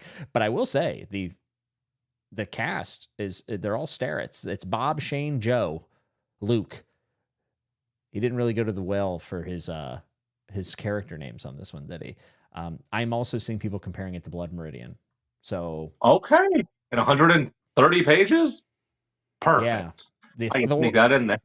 I mean, at 120 pages, the themes are honor, justice, and a struggle for survival. I mean, that sounds really up my alley. We'll order it right now. I'm just going to order it right now. I'm just going to throw that in the cart. I'm paying $8 for a 100-page book. That feels horrible. The Kindle version's more expensive than the paperback. God, what are we doing, Bezos? What are we doing here? So yeah, I guess we can read Shane together if you want. I'm gonna get like 8 books we can read together. Ooh, okay. Brent says anyone that tells you not to read the Lonesome Dove sequels just doesn't like good books. They aren't the great American novel like Lonesome Dove, but still very good. And there was somebody else, I think it was PNW, that also said that the sequels are great, which is kind of cool because if I love Lonesome Dove as much as I think I will, I probably wouldn't mind reading more from the author, which ironically, Jordan, I couldn't tell you who wrote Lonesome Dove. I actually have no idea. Larry McMurray. So it's not even a spoiler, but Dead Man's Walking, the first page is literally an obese woman walking out of a river and the men watching her. Like, it's like you read Lonesome Dove, it's like this very somber thing, and then it's like, here's a naked big woman. Look at how big she is. And I'm like, well, is it the same series? And I read it, I was hooked. I'm like, okay, I'm coming back to this very soon. Yeah, I feel like I own the first 2 in Lonesome Dove, but maybe only first one. I don't know why I couldn't remember his name. I don't know why. Has he written other books outside of Lonesome Dove, like the series? Yeah, he's written a lot of books like set in Texas, but across like all time periods. Okay, very cool. I think he's written like 15. He wrote a lot of books. I was surprised too, but he has like 30 books in his bibliography. All of them Western or Western adjacent. He's got some nonfiction in there as well. So very cool. So apparently Shane's a Western classic in a movie, and the movie Logan is basically just a superhero Shane. That sells me because I'm not a big superhero guy, but I love the movie Logan. Point. Yeah. That's really cool. K-Hot said the atmosphere developed in Butcher's Crossing really sticks with you. Yeah, I think John Williams is one of those authors where you don't appreciate how good he is until you read the final sentence and then sit with the book and like really think about it. Because Stoner has no right to be as good as it is. I mean, for the subject matter, it's ridiculous. I started Stoner, and already in my top 5. I read it last year, and it just opens up at his funeral. It's like he had no friends. Nobody cared about him. This man was a loser. And I'm like, okay, like You let's read just like about this me? loser. I see, we're the same trash. Like, and then I read it, and I'm like, dude, no matter how inconsequential you think your life is, if you have it like told in narrative style, you'll see so many triumphs and bad Wow. things. I'm like, dude, I love William Stoner. He was so cool. Man, So, that's actually kind of a beautiful way to put that story, because that story really is about somebody who had a job, that did his job, wasn't great everywhere else in his life, and then he died. And that's the story of yeah. it. And it's not even like the most tragic story ever written, or anything. I don't think it's even super dramatic, but it is an account of someone's life. Obviously it's fictional. It feels real though when you read it. Mhm. And I think in a lot of ways, like, that's how we as people kind of like live on in the world after, is like people telling our story and like narrating it for us. And I think a story like that kind of brings out that emotion is something that has to stick with you if you're at all in that mindset, which I am. And that is a great way of putting Stoner. It's like having someone narrate just the most boring life ever. You're still going to feel the triumphs. Like, stakes can be built out of anything if the person telling the story is talented enough. And John Williams is clearly very talented. 3 masterpieces. He wrote 3 novels, all of them perfect, and then dipped. Like, impressive. Yeah, I So, actually have his biography. It's called The Man That Wrote the Perfect Novel. It's very much about Stoner. My friend Evie sent it to me. I have not read it yet, but I really hope to eventually, because he's one of those people, he didn't really get a ton of recognition until after he was gone, which is always so tragic to me. Johnny Come Lately says, you mock the title, speaking of the book, Shane, but have you ever ordered a book live on Chatting with Nuts before? I've had to have. I mean, I have like 300 hours online with these streams. There has to be another instance of this. Brent says Terms of Endearment is another famous one by him. Okay. Is that fiction, Brent? I can look it up. I'm kind of curious. Well, I apparently don't have my internet's still good. Okay, my phone's not working for some reason. K-Hot said, yeah, I agree. Augustus may be my favorite book. I need to finish Augustus. I started it and wasn't super in the mood. I don't know if you heard me talk about this when I talked about Will of the Many, but like, I'm not the dude that thinks about Rome a lot. Like, I've decided I just don't care about Rome. Does that make me a bad person? oh, I think about Rome all the time, but I went to a private school where, like, we learned about Rome for 2 years, and I love I love Roman history, but Augustus, man, like the original Roman nepo baby, and I just can't wait to read, you know, a narrative like fictional account of him, dude. I love Rome. Rome's so cool, especially when you read like you learn about Roman politics. So similar to America. That's Mm-hmm. horrifying, but I'm so excited. Yeah, it definitely feels like kind of like the prequel to America in many ways.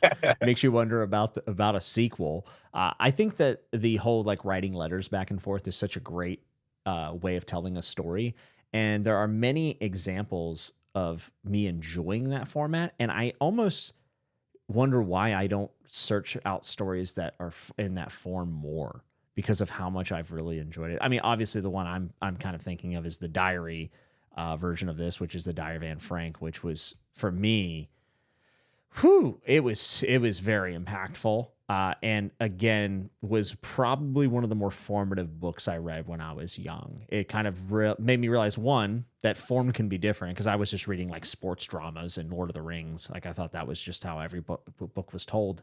But it introduced me to a different form to tell fiction in. But then it also showed me just like how, real and impactful it can be. Now, I should say, Anne Frank is obviously nonfiction, uh, right? Unless if we ask Bryce, but but that was a low blow. Sorry, Bryce. He's a big fan of the channel. Uh, I think that and Diary of Anne Frank probably opened up my taste the most in my teenage years. Did you read it when you were young? I'm assuming you've read it. I don't know if you have. I actually haven't read it. Ooh, bad luck. I have. I actually have never read a. I never read a single book that was required reading in school. Um, Mm. I just winged it. It's a good thing. I horrible reader. I could always write very well, so I would just kind of wing it and get my C pluses on those essays and do well on the test. But never read The Diary of Anne Frank. But if you're looking for a good epistolatory journal entry type of story, The Blue Book of Nebo. It is like All right. it's by a Welsh author. It's like The Road, but instead of a father and son, it's a mother and son in the Welsh wilderness, and it's like an epistolatory, and it's beautiful. Dude, it's beautiful. Sounds good. This sounds right up my alley. If it sounds like your grandma's read it, I want to read it. Like that's the kind of book that I'm looking for. No, it's good. One of the few books I got off of Book Talk. It was really good. Bro, it's 156 pages. You're the GOAT. Oh. I got my short books. I got a lot of good short books. That 100 books a year, that's what it did it. Mm-hmm. Gamification of reading's not all bad, baby. That's right. Level up, nerds. I ordered it, so that's the second book I've ordered tonight, which is, probably a concerning trend as I keep drinking these Surfsides. Reader's Journey said, I just started White Teeth by Zadie Smith, also about a sad, boring white dude, but the writing is absolutely incredible. Sign me up. The White Teeth is a big I love sad, boring white dudes. Oh, is that why you started watching Chatting with Nuts? Guy has a question, and I know my answer to this. It said, have you read the combat codes? And if you have, what is your take on that book from a real professional's POV? So Alexander Darwin wrote the combat codes. They were self-published. Orbit actually ended up picking them up, which was really cool. And Alexander Darwin's working on a lit RPG, I think, right now. Now I'm thinking about it, like Final Fantasy inspired. But I like the combat codes. It's not obviously something that I'm going to tell you that stands up next to every single else other thing I've ever read. But what it did at the time was it was COVID. I wasn't able to get in the gym. This is when I was fired up about jiu-jitsu still. And the fact that Alexander Darwin is a black belt in jiu-jitsu really shows, because the book is so accurate. I mean, he's basically giving you a seminar on how to choke someone to death, which is pretty cool. And I thought that the world building was really neat, and I enjoyed it. Have you read it? So, might be controversial. I don't like very in-depth fight scenes in my fiction. I was going to ask you about this. Yeah, I feel like Wheel of Time. I've only read the first 3 or 4 books, but I love the way Robert Jordan, he tells you, and then he went into this form, and then this happened. And I feel like the more you break down, action scenes and you over-describe them, I feel like it really ruins, the momentum and the pacing of, action. Before, when I had really bad internet, so I couldn't watch the fight, so I would read about these boxing matches. And when you read about the Rumble, when you read about Ali fighting George Foreman in Zaire, it's he did the rope-a-dope and he laid against the ropes and until Foreman ran out of energy and then he knocked him out. And you read that and it's just so epic. And then you watch it, it's well, that's not exactly how it happened at all. He's on the rope a few times. But the play-by-play, seeing it happen in real time really kind of took a lot of the mystique out of it. Wow. So I like my action scenes vague and enough where you could just explain it to somebody who has no idea what's happening, and they'll imagine it in their own head and in their own way. And that's more appealing to me. So I haven't read the combat codes because people have told me such great realistic action scenes. I'm like, nope, no, thank you. I do that in my day life. I don't need that. Do you get upset whenever there's combat in a book and it's written poorly? It's not accurate? Does it bother you? Yeah. Okay. Yes. So my wife was reading this one series. It might be Patronus. It's an indie pub urban fantasy. She was reading the first Dirk book. Aston or something. Something like that. Yeah. And it starts off as the regional UFC champion. Nope, get out of here. Regional UFC champion of New York. Not watching this. This is ridiculous. You didn't even do your research. Not reading your book. Oh My fact DNF ever. That's whenever people start using it, the UFC as a verb. Yeah, we were UFCing. It's oh God. That gives me the ick. in a casual set. Like, no, I can't even talk to you. Oh, do you fight UFC? I've never fought UFC in my life. No, I'm a reader. I don't do I'm fighting the UFC every time I'm trying to get a new deal. Not in the octagon, with pencil and paper. You read Cradle, right? I read the first two, and I'm returning to it begrudgingly, kind of pessimistically. You know what I I think? heard the payoff's worth it. Okay. I mean, it's okay. It's okay. It's been oversold to me. It's been oversold to me. I was wondering, because isn't there a lot of combat in that? It's like level up progression fantasy, right? Yeah, cultivation, lots of meditating and discussing the tactic. It's like playing Final Fantasy, but you're reading it. And I heard the character development gets awesome. And luckily the books are all short, so you can tell me, yo, just read 11 books and it's amazing. The best's up there if you read 11 of them.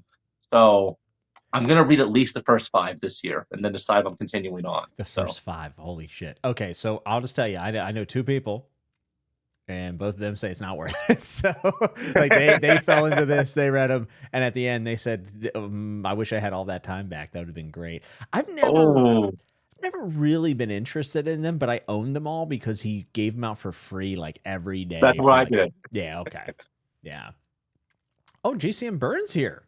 What's up? What's up, Joe? Said Cradle's combat is very abstract. They're using superpowers, not real techniques. Okay. So they're not, pivoting off the left foot, throwing a hook, slipping a jab, they're not doing all that. When you were describing the rope-a-dope and like talking about how like things like you could sell it as this epic thing and then someone watched and like what? This was me in middle school trying to explain to people who Fedor Emelianenko was. I was like, oh, this dude. Go. Yeah, I was like, dude, like this guy's a destroyer. And then like I put him on the screen and he's bald, a little tummy, and and he was a very like well-rounded fighter, so he wasn't just KOing people. He was just doing everything really well. And they'd be like, "This is it? Like this is your guy? Like we have Mike Tyson." And I'm like, "No, this guy would kill Mike Tyson." And they're like, "No." Like same exact thing. It was like my words and the way I described him never lived up to the highlight reel that I would show them. The Randleman slam obviously was, that was sick, but they're watching that. Oh, Fedor's the buff black dude. No, that's Kevin. That's not who we're talking about. No, Kevin Randleman, apparently super nice guy, but no, that's not him. He has traps on his traps. That dude was so jacked. He was my first coach, Kevin Randleman. What? Mm-hmm. He was my wrestling coach and one of my early influences. Wow. Okay. I have so many questions that I won't ask you because I imagine none of the fantasy readers care. But is it true that he was just a wonderful human being? I've heard he was just terrific. Yeah, he was a good dude. Always tell me, like, don't do this, take care of your, like, really good dude. He was a good dad, really cool guy, really gifted athlete. Yeah, good guy. He had a wrestling team, a wrestling club. Yeah, world's worst off of him gone. He was a really big influence on me growing up. So yeah, man. I had no idea. Man, we got the Kevin Randleman somehow. That's fantastic. I love it.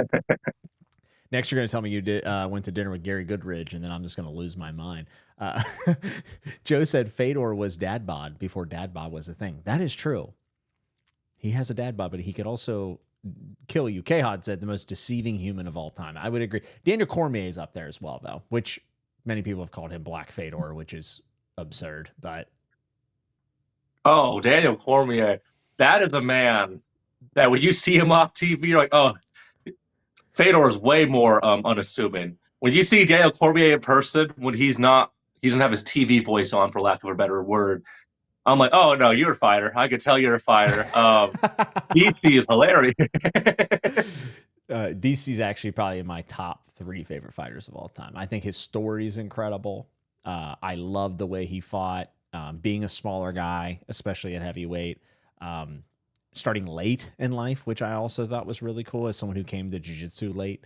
I really like DC quite a bit. That's the dude. He gets a lot of shit for his commentary.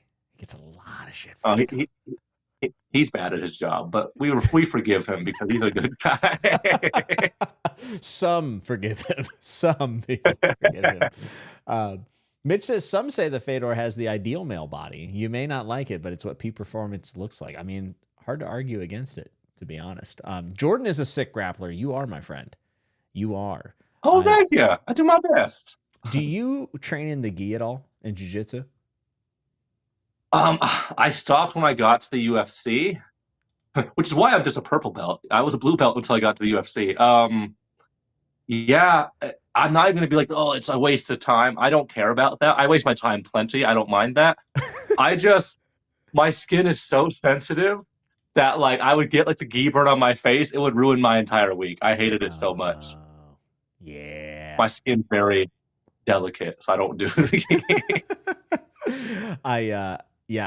I trained way more outside of the gi. A lot of the people who have been in as long as I have are like brown belts, and I'm still a lonely purple belt because I just constantly was in no gi. The nights worked out better for me, but also I have arthritis, and it hurts very bad to grip the gi.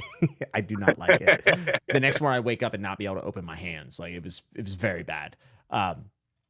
So cradle wasn't great. You're gonna do the sunk cost fallacy, which I respect greatly. You read a lot of different That's why I don't things. gamble. That's, you know what? Smart decision. Benjamin wants to know, do you play any games? You said Xbox earlier. Are you a gamer? Yeah. I play all RPGs. I don't play online because I don't think I'm a gifted gamer. But Mass Effect trilogy is my favorite video game franchise of all time. Mass Effect's the reason I started reading, actually. Really? So, yeah. Can you elaborate on that? I'm very curious about this. Yeah. I played this trilogy. I finished it like right out of high school. And I had never played a game with a story that there was all these consequences, there were all these philosophical moral dilemmas. Yeah. And I had never had considered those things before because I wasn't a reader in my teen years. And I was like, what are video games a story like Mass Effect? And plot twist. There is no story like Mass Effect. It's the best story in all video games. So I was like, what are books like Mass Effect? And I Google it, and then it's like, here are some books. And then I read the first book of A Song of Ice and Fire, and I'm like, oh, this will be awesome. I can't wait to finish this. And I figured out it was never going to be finished, so I stopped reading it. Yikes. But that started my love of grimdark fantasy, and wow. Yeah, Mass Effect really got me to start reading. So yeah, love that franchise. Fallout, Elder Scrolls, Dragon Age, those are my favorites. So yeah, dude. I think and for those of you who are listening, I know 99% of your readers, but I'm telling you folks, if you have never heard of the Mass Effect story, I actually recommend going on YouTube and finding someone who has covered the story and have them tell it to you, because I think Mass Effect is genuinely one of the best stories, regardless of medium, that I've ever experienced. I've want to do because they re-released them recently and like updated it. Yeah, the remastered. I really want to play through it, but I know that the day I start number one, like I'm playing all three, because like you said, there's so many consequences to these things. And there's a ton of moral choices and just questions that the game poses that is really great. And I think is definitely one of my favorite sci-fi stories. And it makes me wish that there were books out there that are as good as Mass Effect, but it might be my favorite sci-fi story ever, honestly. It's on the top of the mountain. How good is Mass Effect? I was the only man in his 20s where his wife was like, are you going to start playing that video game? I want to watch it. I need to see what happens next. Like, I was coming home from the gym and working. She's like, play the video game. I need to see it. I'm like, awesome. I had it perfect. You know what? You just gave me a great idea. So Mrs. Nuts loves video games. She is a gamer, okay? She loves RPGs. I should have her play through Mass Effect. That would be perfect. I think that she would actually like it a lot. Mrs. Nuts, if you're watching in the chat, will you play Mass Effect? And can I record your reactions to certain events in the game? Oh, we will hold the line. I still tear up. Oh my God, dude. The end of Mass Effect 2, my jaw was on my desk. I was like, oh. When you play through the first time and you don't do all the side quests and you're like, I ruined everything, and you play through all 26 hours of the gameplay again. And I played Mass Effect 2 maybe 24 times in like 26 17. Oh gosh. I have played No game I played more. the trilogy once, and it's Oh, like, to me, it is one of the most like monumental experiences of my life. Like, I love those games so much. A Reader's Journey is telling me something I'm kind of nervous about. I think Mass Effect series is moving forward on Prime just recently. Oh, they better not mess it up. but how attractive are Tali and Liara gonna be? Like that's what I need to know. I That's need an interesting question. girl shep or male shep. Oh, that's they're not gonna do well. I don't think that's gonna work. Oh, they're gonna piss somebody off because No, with a no, game like that with so many choices, people have their own canon in their head of what needs to happen. no. I cried when I finished Mass Effect the first time, and then one of the best moments is when I finished it the second time with my wife watching, and she all tearing up at the end. I was like, oh, this is perfect. This is a good series. You know, I actually liked One of Andromeda. I know everyone hates Andromeda. I kind of liked it. Andromeda's not bad. It's just not as good, but it's still a good game. My daughter, her middle name is Tally after Mass Effect. Really, Yeah, yeah. dude, I love So I it. was like, I love that series. I love that so very much. Evie had a hilarious comment, by the way, earlier. My skin's very delicate, Jordan says, and your job involves potential damage to the face. Yeah. So I've only had stitches once, and it was on my chin from a headbutt. I've taken so little damage. I'm so blessed and lucky. Yeah, you really Oh haven't, actually. Like, you don't have the yeah. scars. No, I mean I broke my nose, but like that was from not even something cool. I like my face crashed into somebody's tailbone and shattered my nose. And I broke my front teeth, but that's because I was drinking and I did the worm and hit my face on tile. Like fighting has done nothing to me. Well, I'm glad your worm after your victory last week did not result in shattering your teeth. What were you thinking when DC put you on the spot to have a new celebration? Were you just like, God damn it? I will never forgive him. I've never been so nervous. He's like, it's like basically do a trick right now. I'm like, wait, what? Like, Yeah, oh, it was terrifying. I'm but you glad like I had delivered. my mouthpiece in. I delivered, it worked, but I will never forgive him for that. I can't do it that. Brutal. Brutal. So those who don't watch MMA, which is most of you, Jordan again had a wonderful victory last week, and he has been known for his celebrations in the past of twerking and such. And this time, he was put on the spot, and he did the worm out of nowhere. And it was a great worm. It was very good. It wasn't Johnny Walker blowing out your shoulder, but I was glad you were safe after it. It was good. Oh, me too. I'm just glad I didn't mess up the worm. I would have been so lame if I just fell and just flopped. It would have been embarrassing. So Yeah, but you know what though? It would have been fine because you have a confidence about you. Like, you're so secure in yourself that you could make anything work. I think that's why the cape works, bro. I think oh, well, anybody thank else in you. that cape, I don't think it works. But for you, It's all about confidence. I wore a dress to my press conference, so I mean, it's all about confidence. so whenever you've done things like this in the past, right, that you know are going to stand out, like, do you do them with the intention of standing out, or is it just more like, that would be funny, I should do that? Almost everything I do is because someone's like, "I bet you wouldn't do this," and I'm like, "I will do that."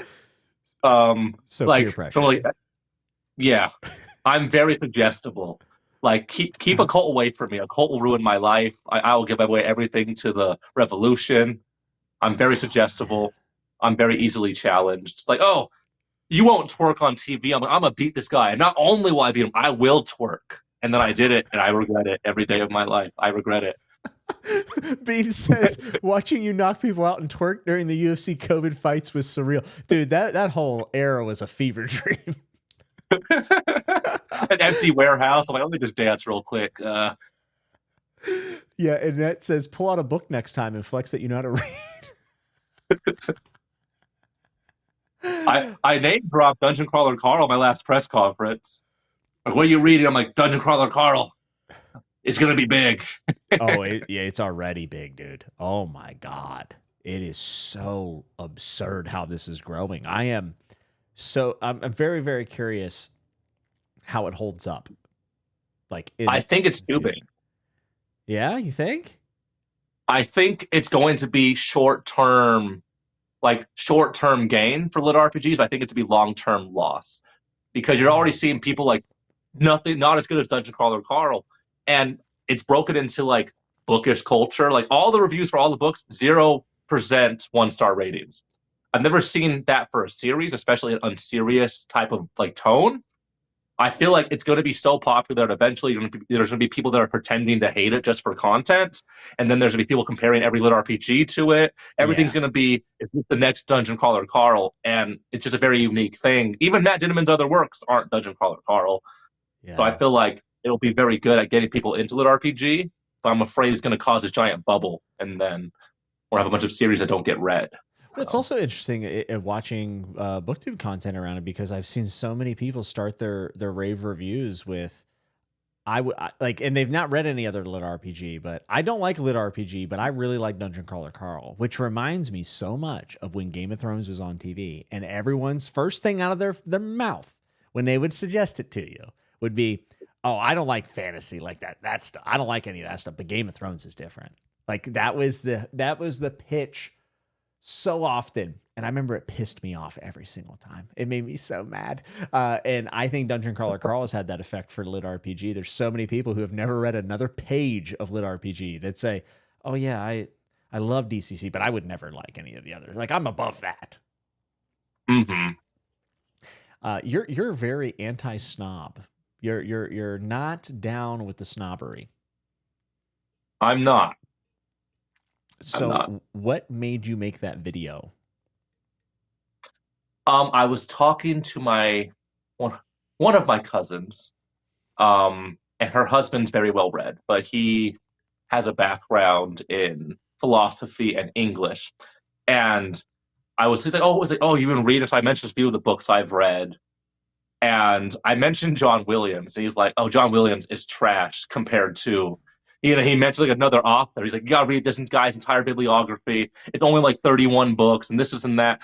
And he was like, oh, that's not as good as this. And I'm like, are you just saying that because you don't know who John Williams is? Because I said like, oh, Butcher's Crossing's a Western. He's like, it's a Western Moby Dick. He's like, just read Moby Dick. Nothing's another Moby Dick. And I was like, oh god. So I came home all fired up, and I'm like, you know what really grinds my gears?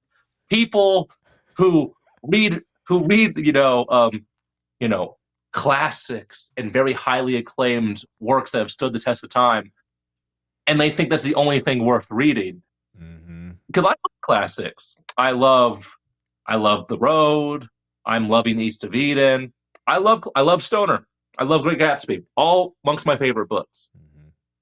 But I'm of the belief that a 4 out of 5 series is more impressive than a 5 out of 5 standalone every time. Give me a 3-book series where everything's great over one perfect novel, and I'll pick the series every time. So I just hate when people think that I'm a better reader or what you read isn't worth reading because there's always something better. You can always find a better book out there. Yeah. For you. So we're all just reading the same 42 classics that everyone's aware of. We're all thinking the same things. We're all having the same experiences. I feel like that doesn't cause the bookish community to grow at all. And that's the most important thing is just getting people reading. People will find their way to things, right? Like they will find their way. Somehow they ended up reading a classic, even though they started out in lit RPG, or they started out in classics and somehow find themselves in lit RPG. It's about getting the ball rolling, especially as adults, because everything that we see, especially online, like tells us that fiction is a waste of time, right? Fiction, you need to be reading these self-help books, or you need to be waking up at 4 a.m. and taking a cold plunge, or whatever the most recent productivity trend is. And I think that any of us arguing against, like, we can have our favorites and stuff. Like, I know people who hate Dungeon Crawler Carl. I know people who think it's amazing. That's fine. But to discourage anyone from just reading what they're reading at the time is such a cardinal sin to me. I can't get behind it. We have to encourage each other to read, even if we hate the books we're reading, and we have to spread the joy of reading. That's our only responsibility as readers, I think. Yeah. Like, one of my friends, his wife, she like, I finally started reading this year. She showed me her Goodreads, and all of it was smut. Okay. And I remember I recommended to her A Man Called Uva, which is one of my favorite books of all time. And she one starred at DNF, like, oh, this book was boring. And it filled me with such visceral rage. I'm like, how could you read this garbage, but you can't read A Man Called Uva? You don't like Bachman? And then I'm like, it's okay. She just wasn't ready for that type of book. Yeah. You know, she's still, you have to start somewhere. So I don't mind when people read lit RPG or fan fiction or web novels, because it's like that, the quote, the person who doesn't read only lives one life. The man who reads lives 1,000 lives. And I just want people to have different perspectives. And every book you read will just give you a different perspective. If that perspective is, what if I had a sexual relationship with Shrek? Go ahead, read that book. Maybe you have something to gain from that. It's all ogre now. It's all ogre. What are you doing in my swamp? Like, if that's what you need to read to gain perspective, I'm all on board for that. It's not for me, but I'm glad you're doing it. I mean, but you know, if we really want to be like completely pedantic too, I mean, it's just a matter of like flexing literacy, because people lose it, or people never even have it. We joked about, like, you know, your fellow fighters being illiterate, but the literacy levels are so low. And even if they're just reading Shrek smut, which I absolutely adore, even if it's that, it is better than not flexing those muscles at all. Even if that's all they read for the rest of their lives, I guarantee you that person is more literate than the average American by a good amount. It's certainly a little bit concerning whenever you look at these trends. Someone absolutely slammed Jared Henderson earlier. It was Mitch. Whenever you're talking about the husband's name, or the husband's name's Jared Henderson. Jared is a nice guy, Mitch. He might be a snob, but he's a nice guy. Jeez, whiz. Also, Kahad suggested that you should have subbed this person who was telling you that you should just read Moby Dick. I think I want to threaten violence so much. Like, when people make fun of me, it's like, oh, you read books. I'm like, fight me then. Like whenever someone's debating me in the comments, I want to be like, fight me then. Like, I'm here every day. Come here. I'll put you on the list. We can fight. But I know that doesn't solve anything. Like, they say violence isn't always the answer. It always is an answer. It's not usually the best answer, but violence will solve every problem every time. It just matters how effective it is. But so many people say something, and I'm like, do you know who you're talking to? I could just snap right now. That is, I could have CTE. I could have CTE right now. I've had a lot of brain trauma. I could snap this instant, and everyone will, you know, say it was because of my brain damage. Like, no one will feel bad for you.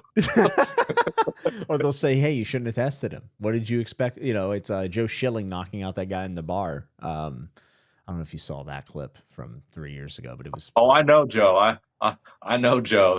That's the wrong dude to do that. That was so bad. It was so bad. There is a part of that brain, though, right? That monkey brain that's just like where we evolved from, that we're like, you know, I could do damage to you, right? It's not a good thing, but it does exist. It happens. I try to quiet that voice in my head as much as I possibly can.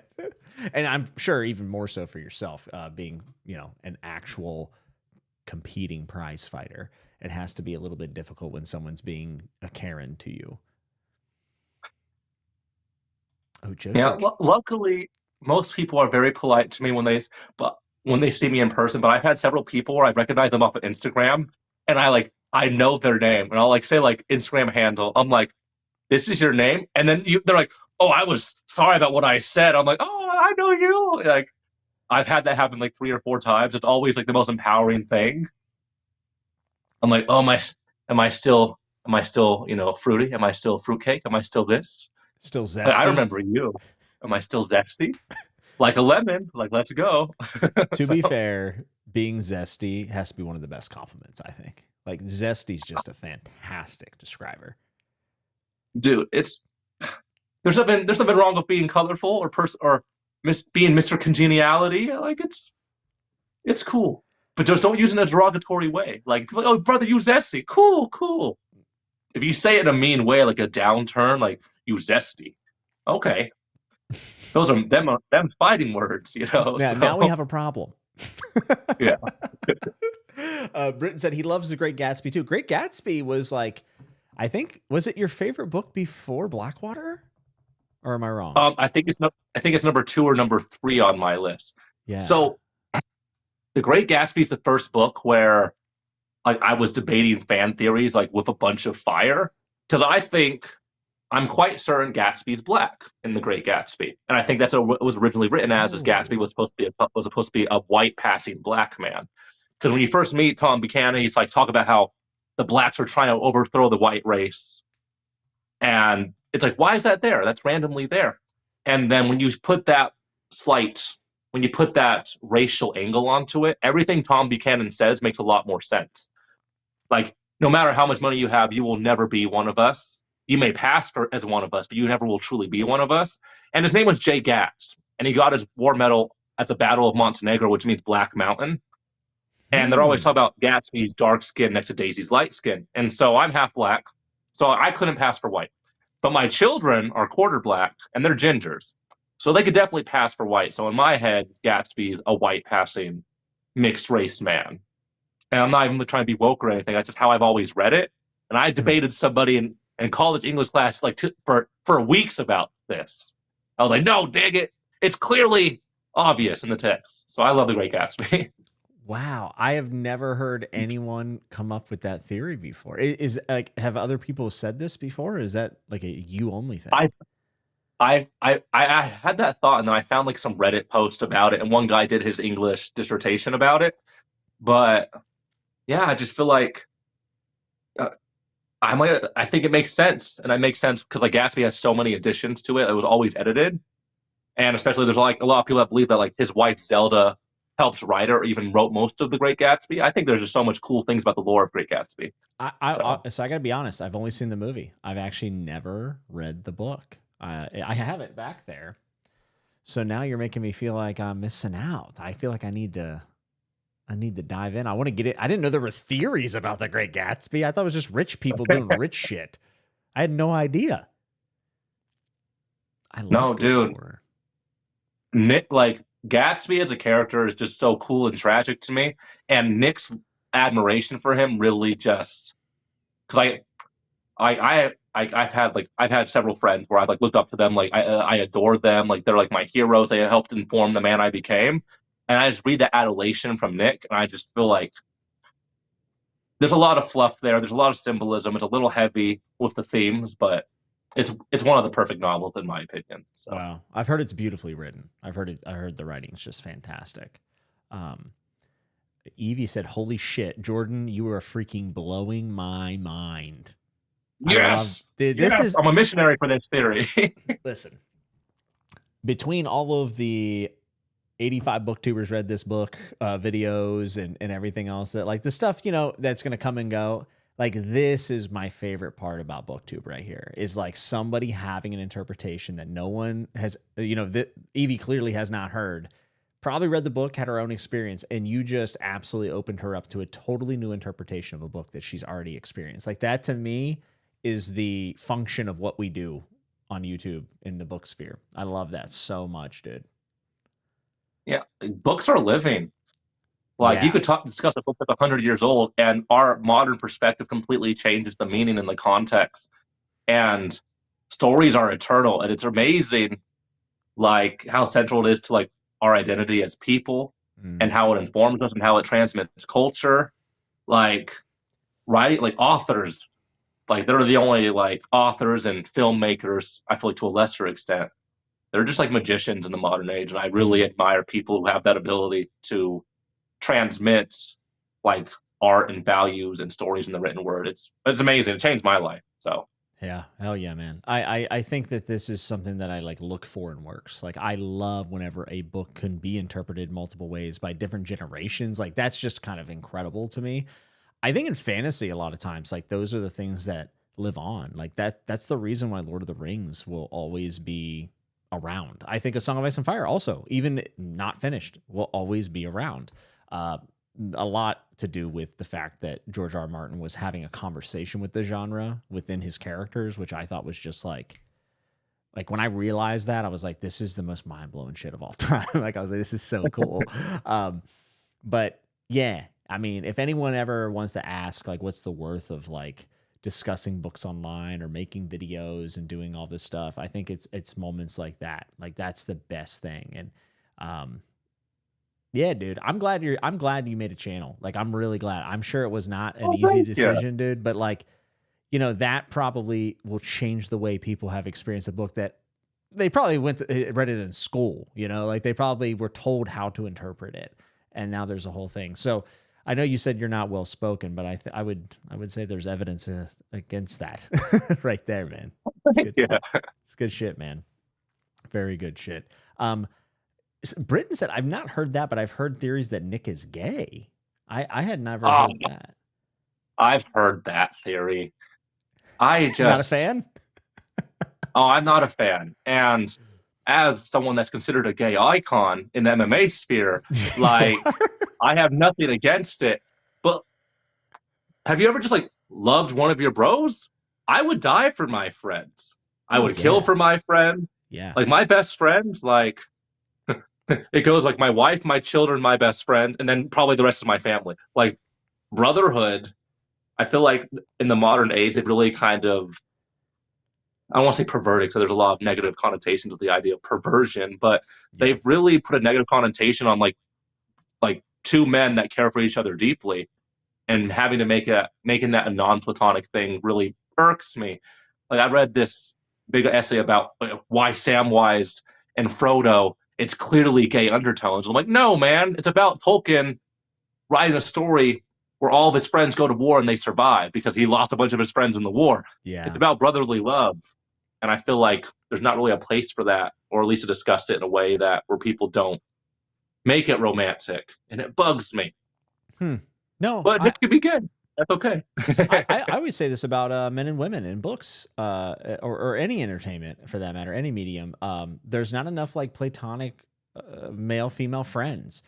I'm kind of like bewildered by this. I have so many female friends, and maybe it's because I have a book channel, or I don't know. There's something wrong with me, I guess. I don't know, but like I have a lot of friends. I think most of my friends are female. And there's this idea that it can't just be a friendship. Like there has to be something else there. And that's just simply not true. Like I think it's a really limiting way of looking at interactions. But I look at a lot of my friends and I realize I'm like, man, most of my guy friends, if not all of them, they literally don't have any female friends. And if they did, it would probably be a problem, I would imagine. And I don't see those relationships reflected in media very often at all. Yeah, everyone's always like, if they can be romantically connected, why not be romantically connected? And it's just like, you know, I was raised by all girls. Like I had, all sisters, mom. I had my guy friends were my only male influences until I was an adult. Mm. And Sam, that's funny. Yeah. And it's just people could just care about each other deeply, and there doesn't have to be any romantic undertones for it. And I feel like that's missing in fiction. Just like what happened to just like a guy meets a girl and their relationship grows across the years, and then like her kids call that guy Uncle This because he's always been there for me. I love those stories. Like I feel like there's something beautiful in that. Yeah, I agree. And the more I think about it, the more like, yeah, I probably would out of everyone in the world die for my best friend. Like that would be one of the first people. I mean, it's like my wife and him, which is Andrew. Like those people are on the same playing level in many ways. And there is a shipping culture online. Everything's got to be shipped. Attack on Titan, one of my favorite mangas, even though it's super flawed. It's so flawed. There's so many bad things in it in the second half. But one of the things that really annoyed me about it is the ending got a lot of criticism. I'm totally cool with that. I'm open for discussion about it. There's pieces I despise, pieces I liked. But man, the main thing I kept seeing was like the shipping not, these two characters need to get together, not happening. And that being a reason why it sucked. And I'm like, that's not why it sucked. Like, that's not why it sucks. Like you just created something that wasn't there in your head. And now you're mad about that. That's a very weird way of engaging with the story. JCM Burns says it's when Harry met Sally syndrome. You should coin that. Mm. It's pretty good. Yeah, I'm shipping them. Yeah, shipping culture. Bard Catalog says, I'm a male librarian. There are dozens of us.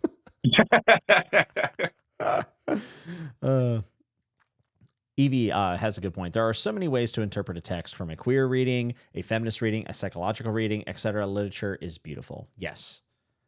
I think the only thing that always that concerns me whenever I see a certain reading of something is whenever they feel like it disqualifies every other reading of something. Mm-hmm. And critics do this a decent amount, like people who specialize in one form of criticism. That's one thing that really irks me, that goes on towards the snobby side. It's like, well, if you didn't read it and get this out of it, then you didn't really read the book. And I think that that's just hogwash. I hate that so much.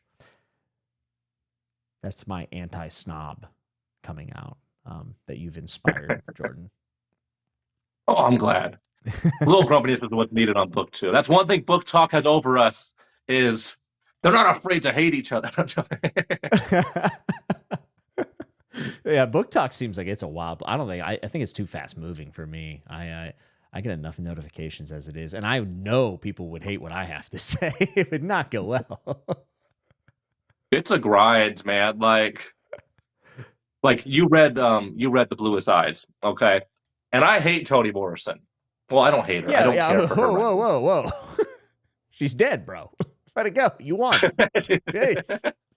I do. Why don't you like Toni Morrison though? Like, you commented on my, I think it was my Blue Size video, maybe it was my wrap up, and you said Toni Morrison wasn't for you. So what didn't work? So, speaking from my perspective as a man who grew up in Las Vegas, which is like one of the most diverse cities in the, Toni Morrison, I think, is a very important author because she tackles the Black experience in a way that's very approachable for people outside of the diaspora. And I think that's very helpful. But I think as someone that grew up mixed race, and it was like the difference between the sides of my family and the culture was always very prevalent and easy to see. Mm-hmm. I find her a little bit too much like, see, it's different, see, it's different, see, it's different. And it's like, yeah, it's obvious, but I'm mixed race. So I'm going to Toni Morrison from a different perspective. So I really appreciate people talking about Toni Morrison. And I always love when people like read her books and like, I never considered white beauty standard. I never considered how racism affects the development of a culture that doesn't have its roots, that's not aware of its roots. I love Toni Morrison for that, but her books, I think because of my life experiences, I don't resonate strongly with them because I've already known those things. Not to be all like smart, like, No, that's your job. experience. That makes sense. Yeah, but it just, it's good. It's good for everyone, but I don't need to learn those lessons. Yeah. You've experienced all of these things before. I mean, for me, it really felt like Bluest Eye is the only thing I've read from her, but it felt like a real walk in someone else's shoes, like a real struggle to get through in many ways. And I did like the fact that she had in Bluest Eye, she had multiple Black families who had different experiences. Like, I thought that was really good. Mm-hmm. It could have been very easy to have the one example and move on, but she showed different upbringings and then really a lot of, issues between the community. Like, the community was not upholding itself, or I should say encouraging itself, which makes sense for the atmosphere at the time, and them trying to find, like you said, roots. I think all of that stuff's really fantastic, but obviously I've not lived the Black experience. So for me, it's fantastic, right? Mm-hmm. Yeah. Like Sula was a beautiful novel. Mm-hmm. It was thought-provoking. I hated every moment I spent reading that book.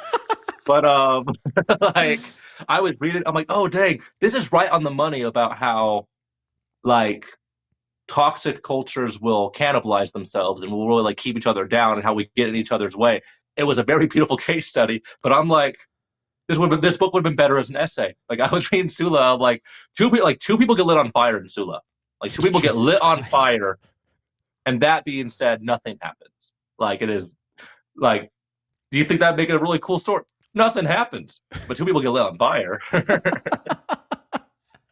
Well, now I got to read it. I got to see how it happened. Was it an accident? Were they at the gas station? I don't know. You sold it for me. I'm in. JC and Burns said, for sci-fi fantasy slant on racial issues, check out Stephen Barnes. Also writes a lot of martial arts related stuff. I would also say Malazan has a lot of really interesting culture stuff with the Bargast and the Tistidor and the Andy. I think Erickson actually is one of the best when it comes to different cultures. He really doesn't, a lot of fantasy just has like, oh, the plains people. Oh, there's an Eastern culture. It's just our world. I mean, even my favorite guy, George is definitely guilty of it in A Song of Ice and Fire. And I think Erickson's one of the few people that really goes there. Like, he goes deep. And it makes sense because he is an archaeologist. He has studied these ages that have come and gone. And then he wrote a series about things happening over thousands of years. And he actually, I think, does a pretty good job of representing that, which is one of the reasons why I think Malazan is such a like a special series. I don't think it'll ever be like mainstream, as in, you're not going to run into people at the supermarket that have read it. It's never going to happen, but it's really awesome for those who want to kind of dive deeper on some stuff. Have you read any Octavia Butler? I'm going to be reading Kindred probably next month. And my friend read Parable of the Sower and the Parable of the Talent, and he said the first book is actually just kind of okay, slightly better than okay, but both of them together are wonderful. So I'm excited to read that duology. Yeah. But I'm reading Kindred first because everyone has a very visceral reaction to Kindred, and yeah, I love the idea of going back in time to slavery because I don't have any experience of that. I think that'll be very visceral. So it's intense. I think Kindred. So I've read Parable of the Sower. I liked it. I really enjoyed it, but I thought that. I think Kindred is one of the probably only 4 or 5 books I've ever called important on my channel. I think Kindred's really important. Now, obviously, you and I have lived totally different experiences, so you might go into it and go, okay. But for me, it was just soul wrenching. And it also paired really well with Frederick Douglass's autobiography, where he writes about his escape from slavery. Yeah. And talking about actually very much like what Joe's saying here. He's talking about the fantasy sci-fi author showing slavery reversed and how as an institution, slavery destroys communities regardless of who's over who. It is like a sickness almost. And Frederick Douglass goes into that in pretty great detail. And I think I read Kindred right around the same time. And it is... I think the reason why I love Kindred so much is, again, it's an author that could have very much taken a really easy way out and been good, bad, we're done. But I think that Dana as a protagonist is one of the most empathetic characters of all time, actually trying to interact with the situation. I don't know. We'll see what you think of it. I would be really curious to hear what you have to say. But for me, that's one of the best books I think I've ever read. Honestly, I really love it. Okay, that's high praise. Yeah. Parallel Sower is good, but it didn't live up to Kindred. But I don't know if many things could live up to Kindred for me. Also, some of it takes place near where I live, so that was kind of cool. That was bonus points. So you had a book about snobs, but you also had a book about reading more fiction, which I loved. Because, as I said earlier, I think nonfiction kind of rules the world in many ways, and I wish fiction had a bigger hand in it. That video blew up, dude. You had 28,000 views or something on that bad boy. I know. That video made me realize I could be monetized if I actually decided to do that more of that type of content. Yeah, fiction just the stories in general. I feel are just. I grew so much more when I started reading stories because it sneaks in the lessons, it sneaks in the morals and the wisdom, and I will have a hard time explaining to somebody about the specifics of a certain social interaction or a certain value system.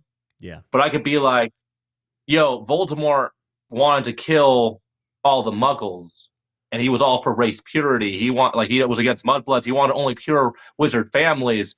Why do you think that's bad? And someone with just reading Harry Potter will be able to take backtrack and be like, oh, that means this, that means that means this, as opposed to I said racial purity has a lot of controversial things with it. And people be like, let me read about that. And they might be like, huh, I don't know if that's actually bad. But when you see it in action, it really teaches the values and morals more effectively.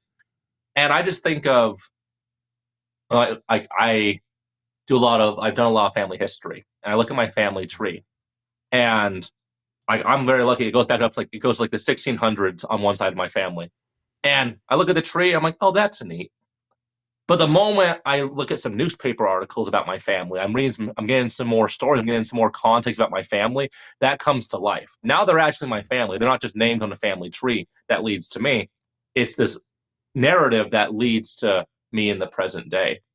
And I think of say, if you take religion out of it, faith out of it, if we die, we only exist to be stories for our children and grandchildren. And even if that's all we are, that's something so powerful and beautiful, amazing and magical, because stories inform us, and they really lead us to they really direct us in our paths in life. And so I just think stories and reading fiction is the easiest and most effective way to grow as a people. Mm-hmm. And I just think nonfiction, self-help, unless you talk about biographies and things for your field, the average person is going to get almost nothing out of that, but you will get something out of the story. Yeah. I loved what you said in that video. By the way, beautifully said. Absolutely fantastic. That was great. Sorry for monologuing a little bit. No, you monologue as much as you want. If it's that good, you deserve it. I loved it.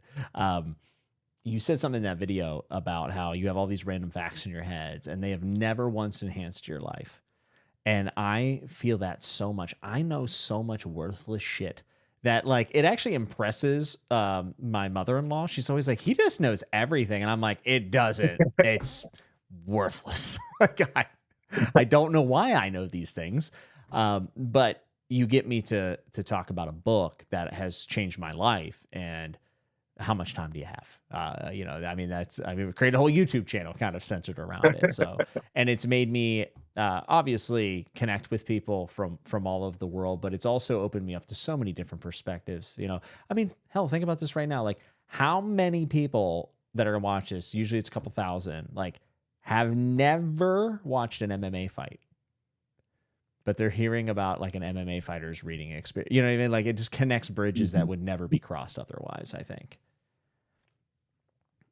Yeah, this is great. AMMA said, Andrew Tate once famously said about reading books is a waste of time. You're poor. Watching Andrew Tate is a waste of time. You're poor. See, we're all poor. That's inflation, baby. We're all poor. We're all poor, guys. It's a big party and we are not invited, as George Carlin once said. And it's more true now than ever before. Samwise had asked earlier, Jimmy, could you recommend me which David Goggins book I should start with? None. Would be my suggestion. So, David Goggins, you have to do the audiobook because it's David Goggins' life story, and he drops the N-word a lot. Okay, probably at least once every 2.5 pages, and he has the most West Coast white boy reading the book ever. And you can just feel him cringing every time he says the word in the audiobook. And every time he says it, it's like N-word. you can just feel him breathe.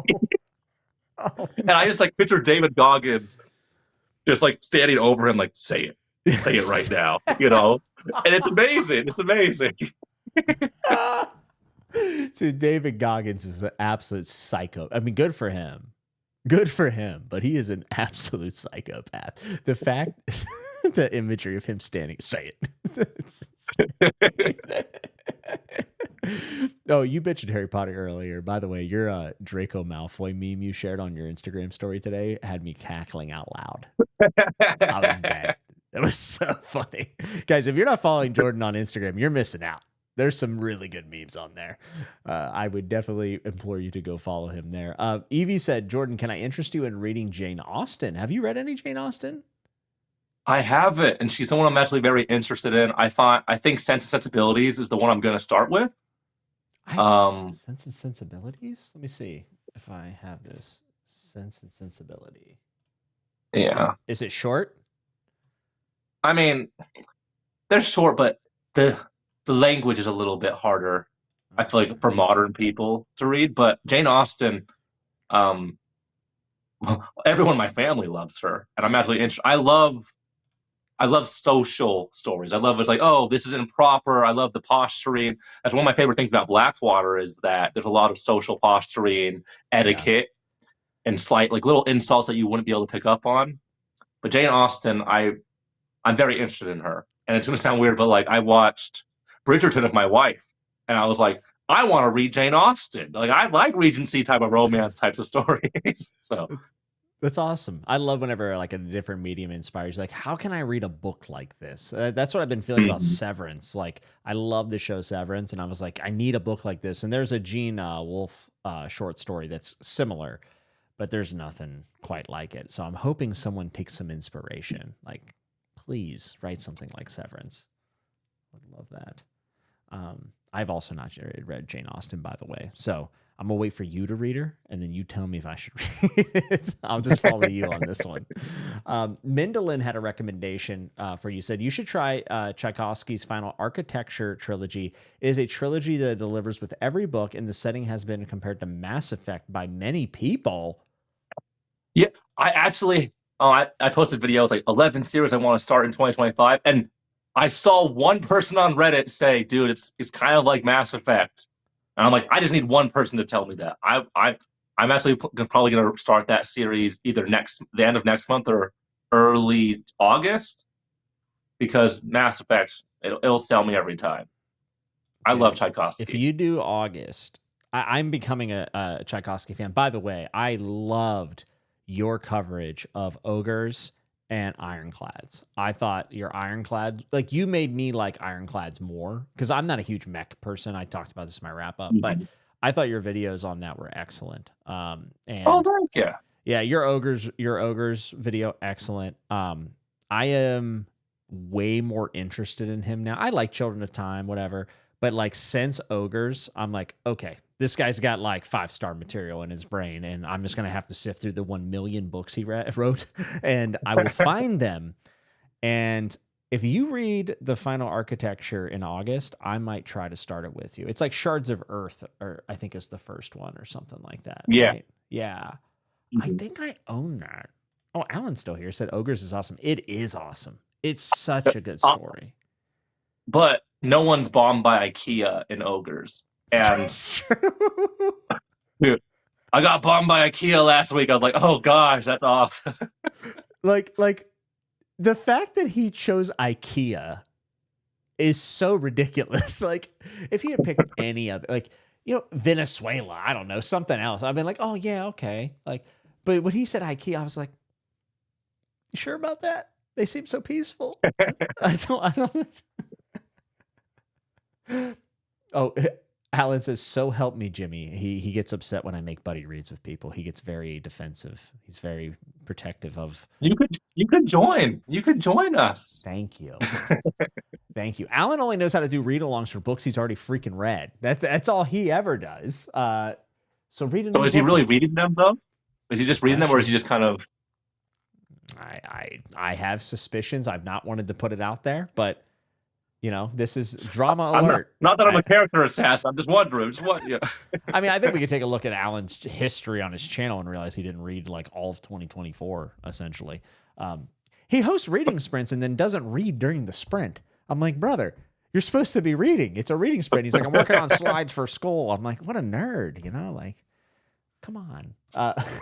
By the way, a lot of people are saying that the Final Architecture is pretty sweet.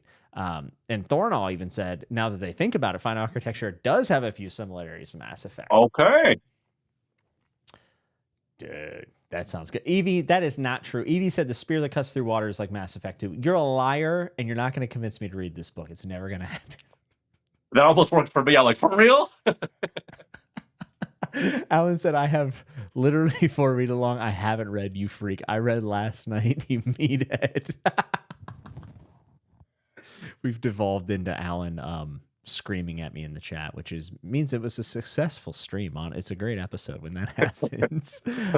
And Joe said, I didn't expect to hear the name Joe Schilling today, bro. This is why Chatting with Nuts is the best book live show there is. I mean, this is what I do. I I make these wild connections. By the way, dude, this is your first live stream, isn't it? Dude, this is my first bookish related collaboration. Period. I was so nervous. At all? Like you've never collabed At with all? anyone? No. Oh, bro. But I made it, Mama. I made it. I'm on Chatting with Nuts. Take a look around. It's nice in here. The premier bookish chat talk show, dude. Ecstatic. It's nice, isn't it? It feels good at the top. It feels good. Plebes. You are now going to get a lot more invites, just so you know. So I love finding people who are like not in, because YouTube puts us into corners. I mean, that's just kind of how it is. Like I'm in the same corner as Alan and Joanna. It used to be Philip, but now he's a One Piece guy, so not so much anymore. But there's little corners. I love bringing someone new into the corner. It's the best. And One Piece. Oh, it's when you pick up a really popular series. It's like, do you want your channel to be that for the next several years? Like, I feel like that's why I'm such a hipster. I'm like, I can't read the popular series because then I'll be stuck reading a bunch of other popular series or my channel dies. It's terrifying. That's why that's how I justify me being a super small fish on Booktube, is because I'm like, I could be popular, but I don't want to, I don't want to be reading all the popular books all the time. So I think you suffer from what has kind of started happening to me, which is that you read widely. Like you read a lot of different stuff. Like I was so excited to hear that you read Eleanor Oliphant. I haven't read it, but Kelsey has, and she loves that book. Like, I cried hard. Eleanor Oliphant is completely fine. Beautiful. You love awkward protagonists. You love like the whole woman who's alone, has few friends, turning her life around. Oh yeah. Oh, it's beautiful. It sounds great mental health talk. I feel wonderful. Like that is a book that I'm absolutely going to love. So Carlos and Yolanda, do you know StoryTube? They've been on the channel before. They're the Irish folks. Yeah, they're lovely. They actually bought it for Kelsey when we were in Ireland. That was like their gift to her, and she read it and absolutely loved it. Wait, Alan, you've read that? Well, the main character is autistic, right? She's coded. She's coded. Definitely okay. She's coded. Seems like. Okay, well that makes sense. Alan read it then probably for that, I would imagine. But Kelsey loved it, and it's on our I have like a one bookshelf that's kind of like read soon shelf, and it's sitting on there. So when I saw that, but I think you just suffer from that same thing. It's like if you don't put yourself in a complete niche, like you have to only read fantasy, you have to only read this, I think that YouTube just doesn't know what to do with you. And unfortunately, I do think like a lot of readers, which I'm not mad about because they're reading, but like a lot of readers do just read one thing. Like it's very, I am a this reader, I'm a romance reader, or I'm a fantasy reader. I hope more people just become just readers, like whatever it might be that is entertaining. Kelsey said that she loved it, so you should Kelsey, you should watch Jordan's video. It was mentioning your top 10. Do you have a dedicated video for it? You do. It was pretty old. 3 years? I have a dedicated video for it, and it actually should be rated higher. Like I read The Six Deaths of the Saint, which was wonderful. It made my top 10. That was definitely recency bias. I don't know what I was thinking, but this year's top 10 video will be much better, hopefully. Yeah, I every year I do my top 10, and it feels like each year it gets more unhinged. Like first year it was just like straight fantasy, Second year, there's a sci-fi book in there, and then like last year, like it was David Mitchell and Ishiguro and all these things, and I'm like, man, people are just gonna stop watching completely. Like they're just gonna this is a sink. Yeah, like Brian said earlier, join our sinking ship. We're going down. You and Brian would be a hell of a collaboration, because Belltube has been reading Lit RPG for like 13 years, and he had read Matt Dinniman like a decade ago, which is crazy. Dude, like his like his Skies trilogy, the Something Skies. I have that on Audible. I'm gonna read his kaiju field medic one. Like, Nice. oh, dude, no. Yeah, Brian started his channel like the week, like the a month. Like, I'm gonna start doing booktube, and Brian did it. He did like the DNF challenge, and I was like, oh, that's a cool concept. Can never do it. No, Brian's fearless on booktube, man. And Rick Thunder, also fearless, also. Rick Thunder's the man. He sent me a mug with Rick Thunder's face on it. I was like, what? I've just put it right there, right in the front of my kitchen. So you walk into my house and it's just Rick Thunder right at the beginning. And that's a fact, you know, it's fantastic. Yeah. Brian's one of those guys that I always am slightly jealous of because I don't have any good ideas. Like I just like talking, like, which is why I just do all lives now. I've never really had many good ideas for my channel, which seems like a pretty good reason not to start a channel. But do you struggle with thinking of things to post, or do you just kind of go with whatever comes to you at the time? So I have about like 40 scripts written out. I love doing the research for videos, but because the moment I write something down, I'm going to try to follow the script, even like if I'm not trying to.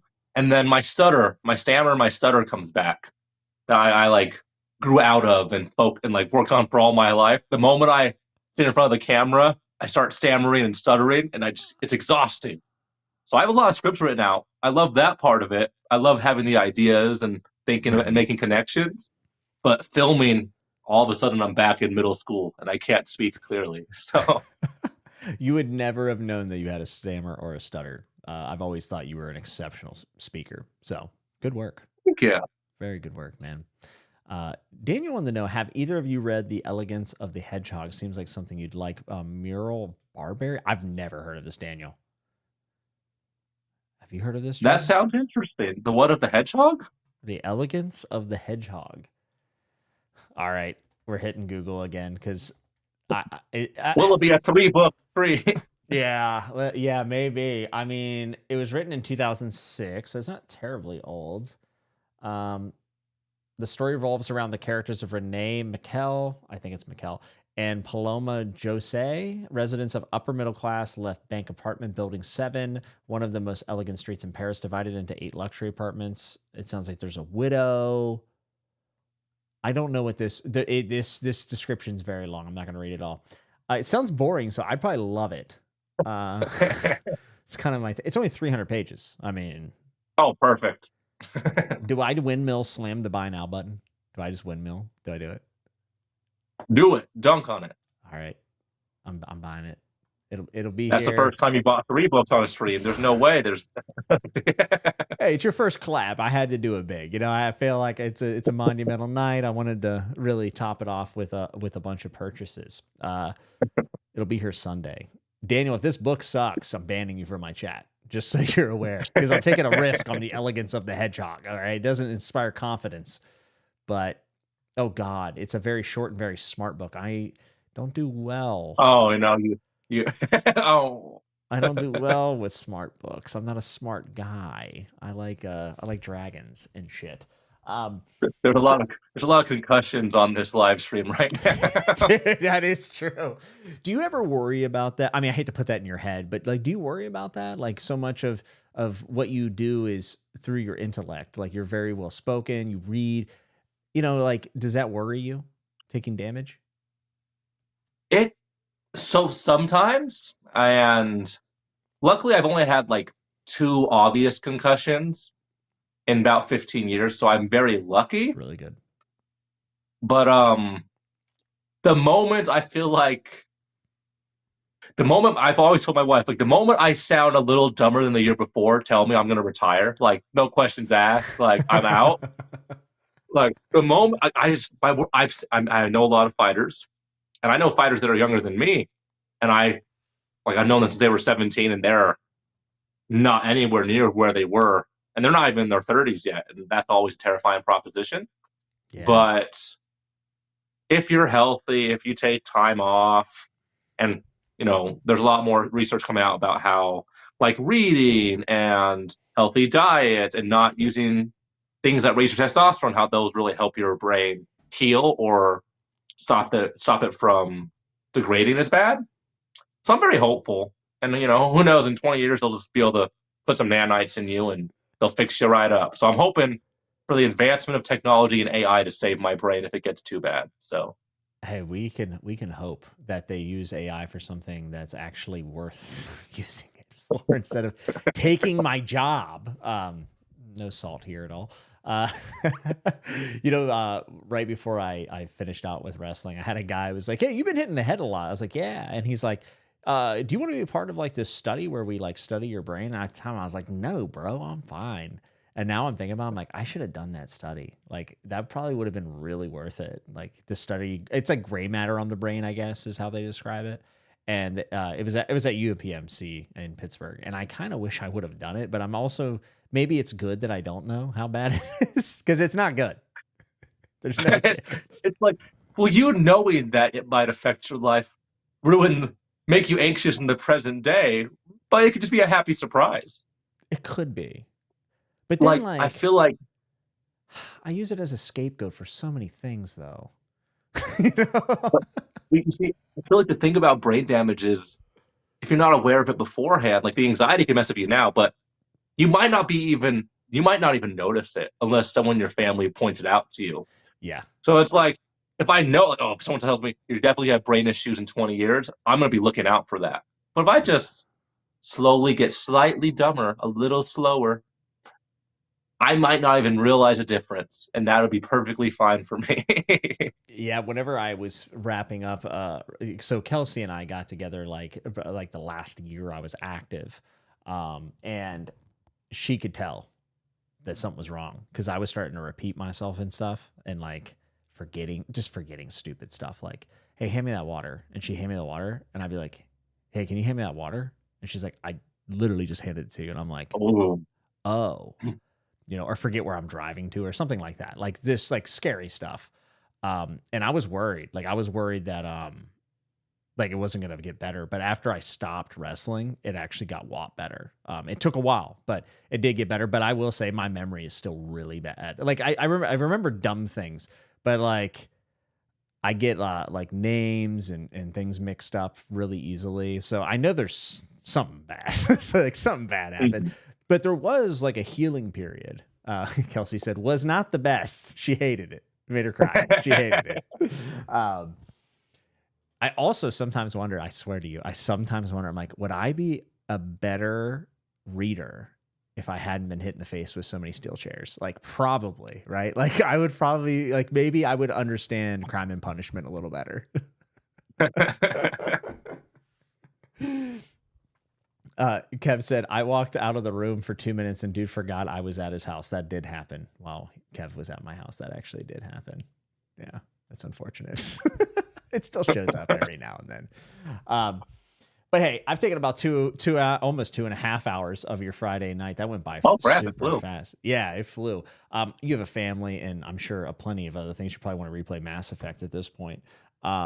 But I want to thank you for taking time. I was nervous to ask you on so soon after your fight. I know that your life's pure chaos going into fight week. So the fact that you could be here after a huge win, after a long layoff, and just an emotional win for you. Obviously, it was emotional even watching it. Someone's been watching you for many years, and now I feel like I know you a little better because reading is personal. So it's kind of great to talk to you. But I just really appreciate you spending some time here with us and kind of introducing you to this crazy world that is Chatting with Nuts. And I wish you nothing but the best in the future with reading and fighting, and also happy birthday, dude. Oh, thank you, man. Dude, like high point of my month so far, because I fought the last day of last month.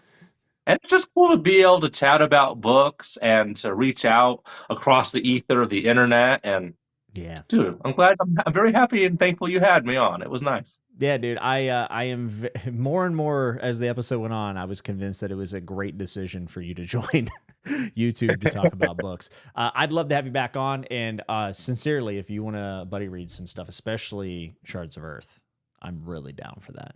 I think it would be a lot of fun. Let's do it. The Mass Effect read along. Let's do it. Oh, hell yeah, dude. I have Jordan's channel linked down below. It's Sir Jordan Drew. You have changed your channel name like, what, 2 or 3 times? I had to escape those MMA fans, man. I Is that why you did could it? have put my last name. Yeah, I could have put my last name in anything. Well, hopefully they don't find the SEO on this and like stumble across any of this. We were very disparaging to the MMA community. There's some good memes in there for the folks, though. They'll like that. They'll appreciate that. Is there anywhere else you'd like people to go follow you? I know you want to keep the personalities a little bit separate, but is there anywhere else online people can find you? I mean, if you want to follow the MMA stuff, Monkey King _UFC on Instagram. I do memes and stupid shit, honestly. And yeah, Sir Jordan Drew. We publish videos semi-regularly. Hopefully, getting a lot better now that I'm not worried about being homeless, and we'll have a good time. Hell yeah, man. Hell yeah. Well, thanks for coming on. And chat, thank you for being here for this really special and unique episode of Chatting with Nuts. You guys always make the episode better. And the chat is, as always, the third guest. If you like the episode, you can hit like. If you hated it, you can hit dislike and leave nasty comments down below. You can also subscribe if you don't want to miss another episode. There is a Patreon in the description. It's optional, but always appreciated. Until we see you next time, be good, be safe, and remember to always keep turning the page.